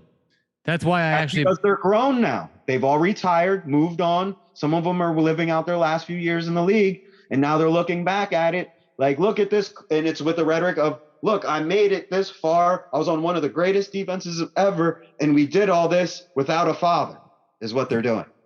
Well, here's the thing. And this is where the philosophical side comes in. I think Baldwin's just petty. Nobody would know who you are, Doug Baldwin. Everyone was ripping on you. Russell Wilson helped extend your career. He was objectively good and underrated, for sure. Chris Carter called them pedestrian receivers. But he was the cousin that got sick of mediating and was like, I'm not the quarterback. Why am I doing this? And then he just lead. That's why Baldwin was always yelling at him to lead. I think we might have diagnosed this. Because Baldwin would get in his face. He was the mediator. He was the cousin stuck in the middle that lived in the same house. So now, the thing that's funny is that Richard Sherman now, and this is conflating the red and the blue here, Richard Sherman's driving all these narratives, and everybody just buys it hook, line, and sinker, right? It's like, oh, yeah, reach out to his manager. And everyone, like, even you thought, like, oh, wait, his teammates won't contact him? It's like, no, old teammates that, like, he had beef with 8 years ago. It's like, yeah. So it's like that got rhetoric started. And then Lynch even said, I don't want to see that dude succeed in the Seahawks. So there was that much of a conflict. Now he's rooting for him. You know what I mean? So that's weird. It seems like there's still resentment and part jealousy. Like, that's how I view it. Yes. well, that's what plays into this. Like, so the jealousy is what plays into the emotion that drives these negative actions. Like, this dude still gets $245 million. But the mentality, and again, to be a psychologist, goes above a level. The jealousy is what triggers the actions. It's the meat between the two pieces of bread. But the top part of the bread is what I just said about they view, no matter what, the quarterback leads a team. The quarterback will lead us. Our quarterback isn't leading. Why? And then bottom half is the action. And then the middle, the top and bottom halves don't matter, but the bottom half is the action. What you're referring to is the trigger and everything it takes to make it all happen. And why is Pete Carroll still taking passive aggressive shots at Russ? Like, oh, we have a quarterback now that wears a wristband. We hadn't had that. We've never had that before. And then Russ responds. Russ responds, oh, we won a lot of games without a wristband. Because in the end, Russ could have seized all of this by punching the bully, if that's the metaphor you want to look at, or by stepping in and bringing these guys to the fold and leading them and giving them a metaphorical proverbial slap, like where he might have had to do something like a psycho Tom on the sideline to herald them back in. But then there would have been other instances in the way he plays that doesn't make it psycho, where maybe he looks like a calculated, like maybe all of a sudden he's called the Godfather because it falls between Peyton and fucking psycho Tom. You know what I'm saying? But it doesn't tie it all together is the problem.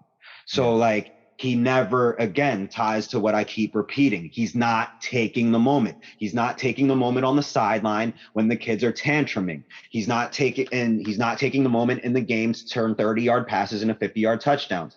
And then what Pete ended up doing is, because to me, this ties to his contract, is like, look, man, you didn't take this by the reins like you were supposed to.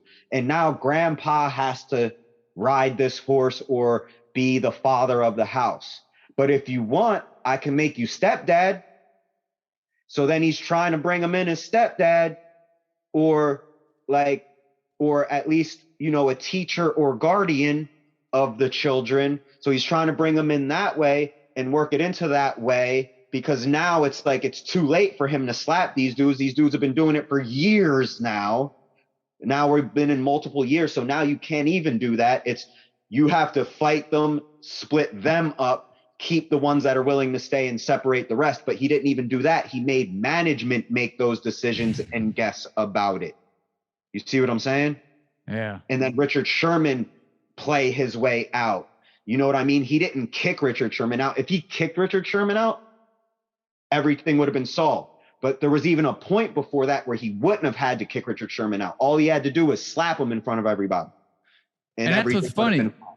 Everyone had an issue with Carroll in the organization, and now they're cool with the organization and they're mad at Wilson. It's like everybody it's a very intertwined mess. Well, that's the area where Russ had the first part of time to fix it himself.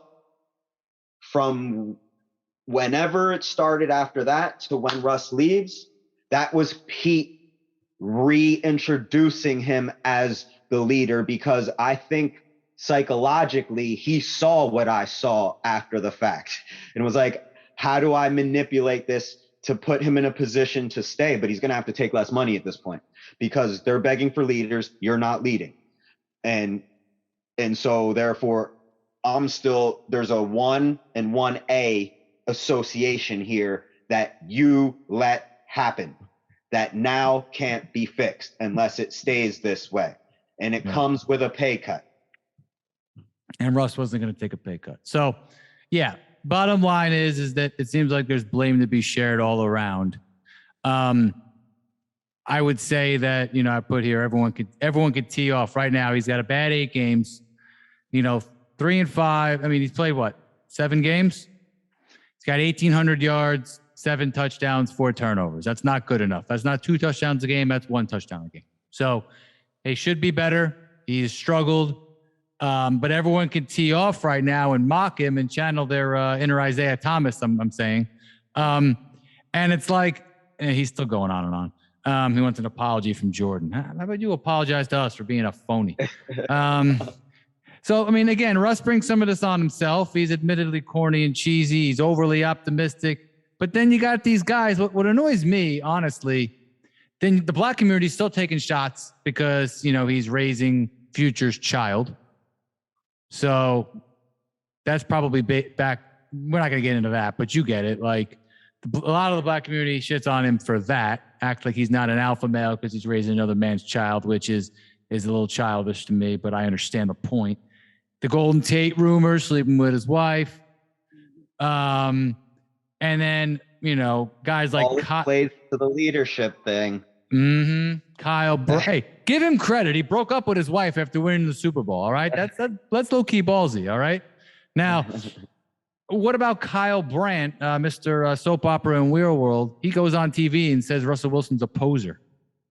And says, and basically, says, oh, him and Sierra are walking by me. They didn't say hello to me or whatever. And I'm like, now you're going to call people names. Meanwhile, you see him on an interview and you're smiling.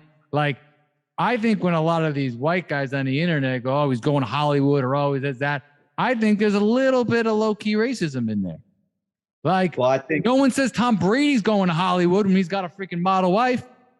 Right. That's the reverse. That's the white side doing what you said Richard Sherman was doing in that blood is thicker than mud reference. That's the other side in where you get it from. Oh, you're getting to be an uppity one now, huh? You're being uppity. Yeah. But you actually gave me a perfect segue because there was something I was going to put more in the closing of what I was going to say, but it's more relevant now.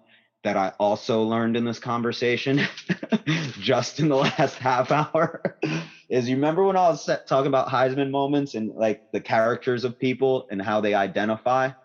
So Russell Wilson, I didn't fully realize this about LeBron James either, but LeBron James is king passive aggressive. So like where Jordan would just get it done and say it out loud and just be done with it. So the only other person that's funnily like that is Aaron Rodgers.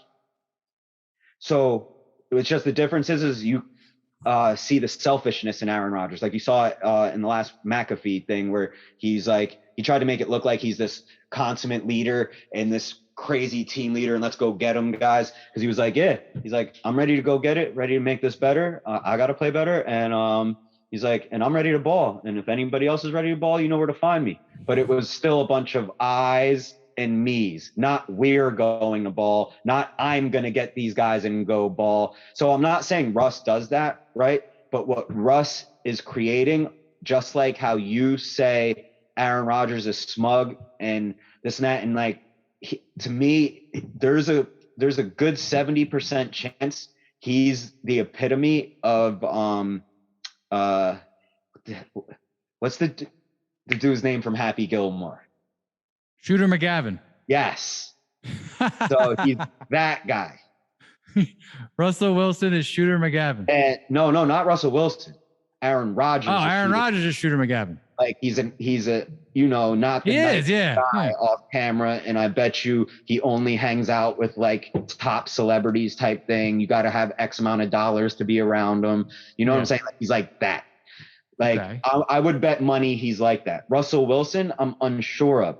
But because Aaron Rodgers is so good, he gets a pass on 50% of that. Like you're one of the only people I've heard bring that up. I've always been indifferent to him. And then I look at him and it's like, oh yeah, I bet you he's an asshole. That's why he has no huge comebacks, because you need the rest of your team to come back from a bunch of points, not just one drive. And again, to me, that's the difference. Because Russ has come back, because his teams have rallied around him, to me says he's good, but he might not be leading, but at least everybody kept playing. Like they don't hate him, or they don't hate him because he's a bad guy. But then you look at like Richard Sherman, okay, he hates him, but he's not a bad guy. So this is what you have to do, or you become the bad guy.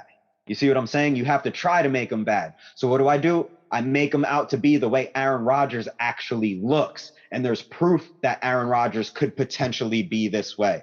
There is no proof that this dude is a bad guy, but that's how you know this is about Richard Sherman making him look like a bad guy. But I got news for you. If you sell that, you just made Aaron Rodgers the worst human being on earth. Yo, light bulb. First off, this quote, some people will never like you because your spirit irritates their demons, from Denzel Washington. That reminds me of a lot of this. Like, I think some people, Russ is so relentlessly positive that it rubs them the wrong way. But that's part of it. But the other part is something it only that does because of the poser thing, though. Well, if it no, rubs you the here we wrong go. way, you think he's a poser. Well, no. So here you go. I think that quote does apply to his relentless positivity. But this, and I feel like probably for this whole time, I'm on the Russell Wilson defensive side of it. But I will make it very clear, because you know that I've said this over the years. I wish he would just be honest. Like, there's a way to be a quarterback, but the reason that we loved Brett Favre is that he was honest and he said what he felt, and he was a human, and he was addicted to this, and they left some other stuff out, obviously. But you know, he was like, oh my God, I can relate to that. That guy's really through it, struggling, and he puts his heart on the field. Wilson plays his heart on the field, like for these people to think that he's not playing, that maybe he's not running enough for a contract, or that he's not playing tough. Like, dude, that guy has gutted out all the time. But when you are inauthentic off the field, and you aren't just a human being, and you aren't just honest, Richard Sherman has way more flaws as a human being. He's got domestic violence cases, he's got DUIs, he's got other shit. But you know what he is? He's relentlessly honest and authentic. So are me and you. What I've called Russ out for so many years is that he is too measured and too PC. And you have to blend that with being brutally raw and honest. And I think that is what has allowed people to think that they can go on TV and call him a poser. Like, yeah, you're an asshole for calling him a poser. But at the end of the day, Russ is bringing this on himself. We're taking the side of the honest, flawed Richard Sherman types over the I don't want to say, like, the way he dresses, the way he moves, the way he talks, the less authentic Russell Wilson. I think I nailed that. Yes. And you know what's funny? What you just described ties to what I've been repeating. You have to be a taker. Take the 5-yard play. Don't go for the bomb. You keep talking about the 30 versus 50. Take your moments. Oh, yeah. Seize your moments. If somebody's wide open 30 yards down the field, you hit that dude in the chest and let him keep running for that 50-yard touchdown. Yeah. You take that 5-yard pass. You call that audible when it's needed. Like, you do not do something out of fear of failure. Because if people see you mess up making a decision and you come back and make up for that and do more by making more decisions, it makes you relatable. It makes people understand you. It makes people feel like they've met you or know you. Therefore, you're not dealing with poser. The only people that get away with being this passive aggressive or leading without leading are MVPs. Have to be the best in the league. Rodgers and LeBron. Exactly. You got to win multiple MVPs. Now, and chips, or one of each. Rodgers only made one Super Bowl. Yeah. He won a Super Bowl MVP. Give him that. You got to check both boxes and have multiple of something. Right. Correct.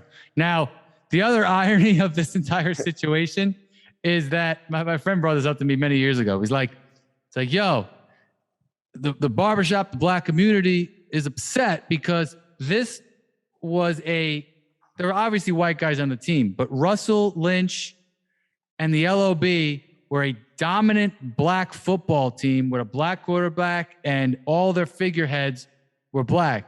If they could have beaten Peyton and Brady in back-to-back Super Bowls, that would have been a turning point for the NFL.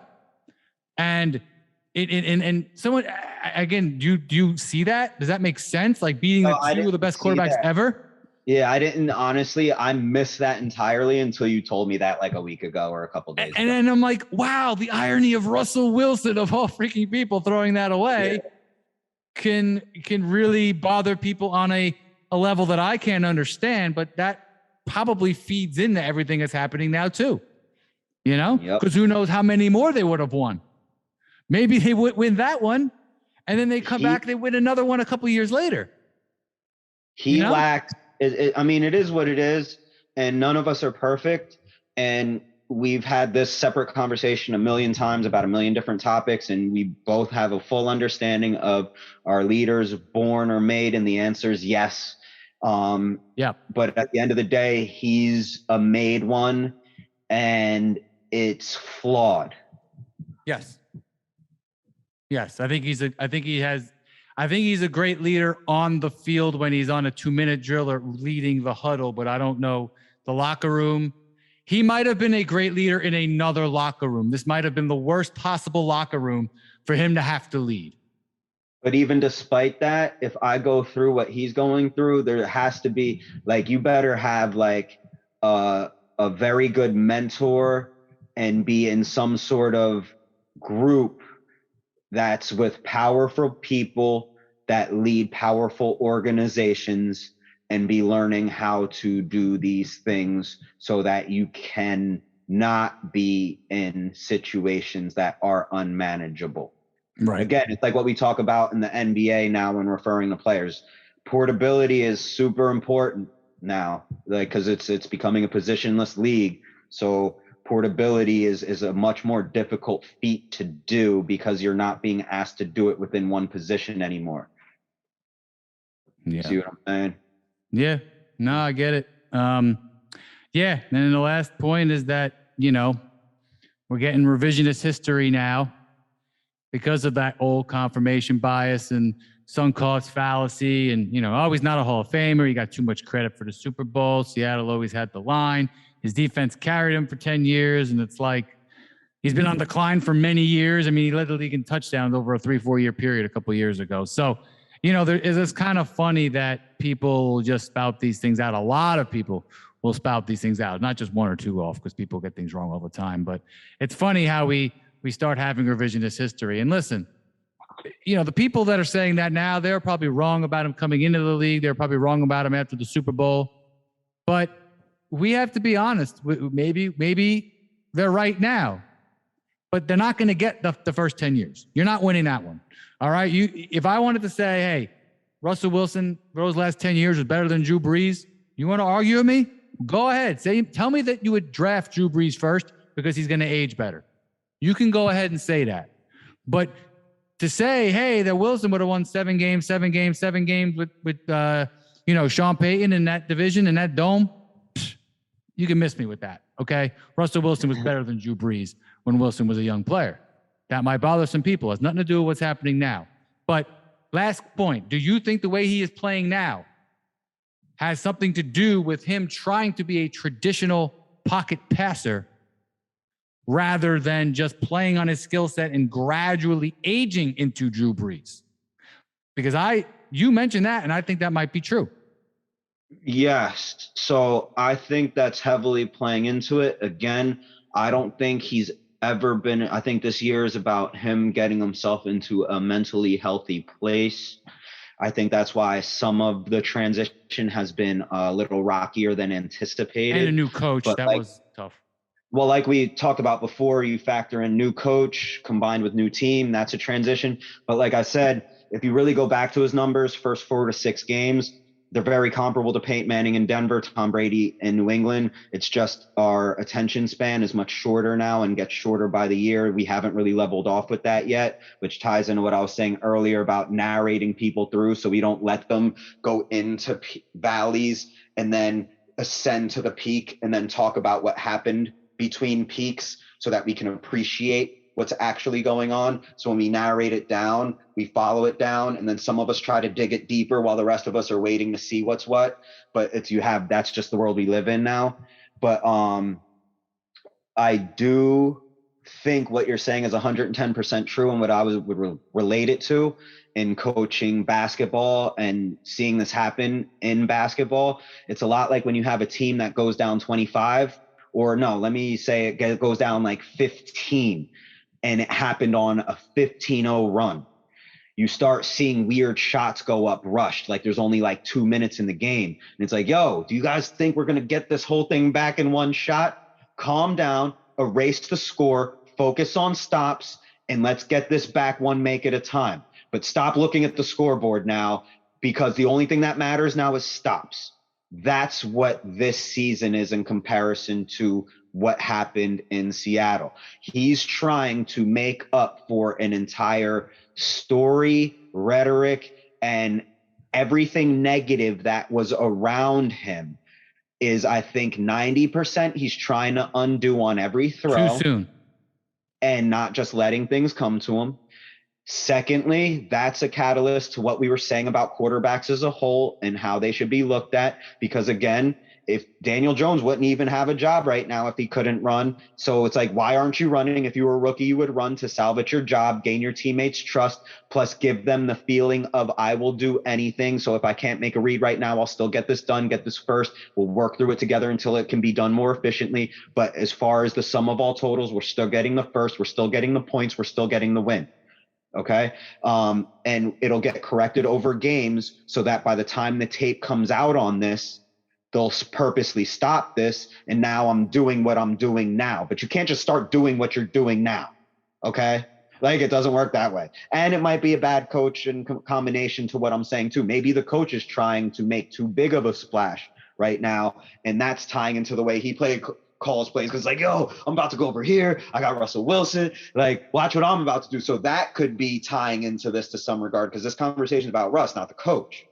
So again, that could be the coach. Well, multiple things. Yeah. And the coach is, you know how much I love 4th and 3rd and 1, shotguns, where it's like, you might as well make it 3rd and 5 now. And things like that, and taking the ball out of his hands. But the thing that really struck me, and I knew there was a mental issue, was the Colts game. When he threw an interception against Stephon Gilmore, it was 9-6, and all they had to do was get one first down to win the game. Even kick a field goal, and there hadn't been a touchdown yet. The odds of Matt Ryan going down and leading a touchdown drive were slim to none. And Russell threw a pick in the end zone, and I was like, I've never seen them do that. Like, he's like, I got to put my stamp on this game, and it's like, dude, you should have just if you want to put your stamp on that game when it was 2nd and whatever, you do a play fake, like I said earlier, and roll left. There's nobody there. Do a play fake and roll left, slide down, game over. You win 9-6. You ain't got to be pretty. The Russ that I know just wants to win the game. And I do think mentally, he's obviously not Kobe in terms of how he plays, but there is a little Kobe element to, I want to win my way. And I'm, maybe he was a little bit of a recluse like Kobe was, but, I just thought of that. But, that's the mental aspect of, hey, you can't make up for lost times. All you can do is stack your wins. And I think he wants to stack wins and touchdowns. And it's like, dude, you already got 300 of those. Just stack your wins. You just showed a million numbers in the first 10 years that everybody, that the greats only got in their best 10 years. So, or stretch of 10 years. Yeah. So all in all, I'm going to basically leave you with this in conclusion. Oh boy. All in all, I learned in this conversation, combined with what we already know, that LOB were metaphorically progressing into defiant children looking for a proverbial father to be their leader. Russell Wilson, yes, was given a false narrative, wasn't given enough credit, but I learned that more than what I thought was his fault was his fault. Like, I just would have left it as he got a false narrative. But now I'm seeing it could be anywhere from 5 to 25%, depending on how you decide to break it down. Could be his fault in a small personality trait that isn't necessarily negative, and that's being humble to a fault. So being humble to a fault presented him as the wrong leader for what could be certain locker rooms, or might not be good enough for enough locker rooms. I don't think he'll play for enough teams to clearly define which is which. With that being said, it does create a minor leadership flaw that only, like I said, the best players in the sport can get away with leading that way. So, yeah, he needed to be more of a taker. With that being said, if he was Tom Brady or Aaron Rodgers, and they're like coming up that way and stepped into it that way and blew up and were arguably the greatest doing it for whatever moment and multiple MVPs or whatever, I think he gets away with this, and a lot of it is not an issue. The last thing, this year, I would say Denver's season is a perfect metaphor so far for where his career is going, which is to my last point. I am not backing off of what we said about the next 10 years, because I do think this season, when it's over, will be the metaphor for Russ getting himself in a mentally healthy place. Because I think even if he looks back, by the time this year's over, he'll be rejuvenated. He'll be ready to go for next year, excited for next year. Denver will be excited for next year. The fans will be excited for next year. And the last 6 to 7 games minimum of this year, like I said, nobody's going to want to play them. Okay? And when it's over, he now will even look at it like, wow, even when I thought I was okay in Seattle, I wasn't. It should have been going like this. And then they're going to make moves, fill in some gaps, and be one of the favorites coming into next year. So I did learn some negatives about Russ having this combo. Just had a complete psychological awareness about the LOB that turned me into a therapist. And I think, and I'm not backing off my prediction, like I think anybody that saw what we said last time would assume we were going to do this time, was scramble and try to act like we learned something and not put a foot in our mouth. The foot or the shoe will not go in my mouth unless Denver shows no signs of hope at the end of this year. Then I'll just say, you know what, I was wrong. I expected better. Right. And I think it's fair to admit, hey, we're learning more about what happened. We're hey, listen, it hasn't gone our way, but I'm not going to back off 10 years after 8 games.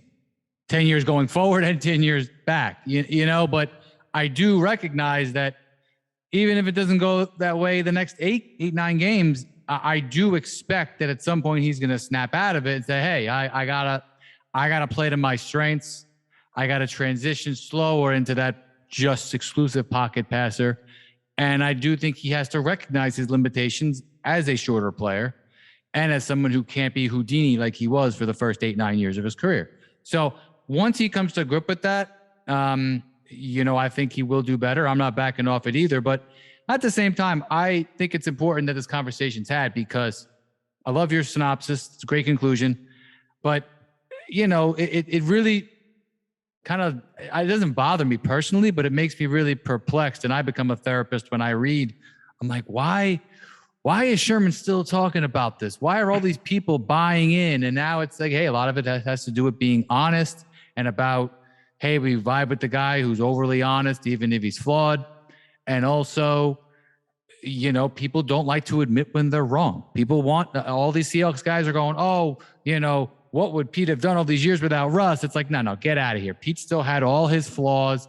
Their defense was poor for the first half of many years. They didn't draft well besides Metcalf. Like, you still had these things. It's just multiple things are all happening. And yeah, Geno Smith is a serviceable player who belonged starting somewhere before this, and he's playing in a system that he knows. So it's all bad on Russ right now. And again, it's like he's the most mocked player, and a lot of that is based on history, and a lot of it he brings on himself. And I think sometimes he may be trolling all of us, but I think he just needs to, if I were him, I would stay out of the spotlight a little more and just get down to business. Go back to that, like Rocky and Rocky 3. Go back to that gym with Apollo and all that hungry look in their eyes. Get that eye of the tiger back. And if he does that, I think he'll be fine. But if he doesn't do that, he might turn into A-Rod. I hope that does not happen.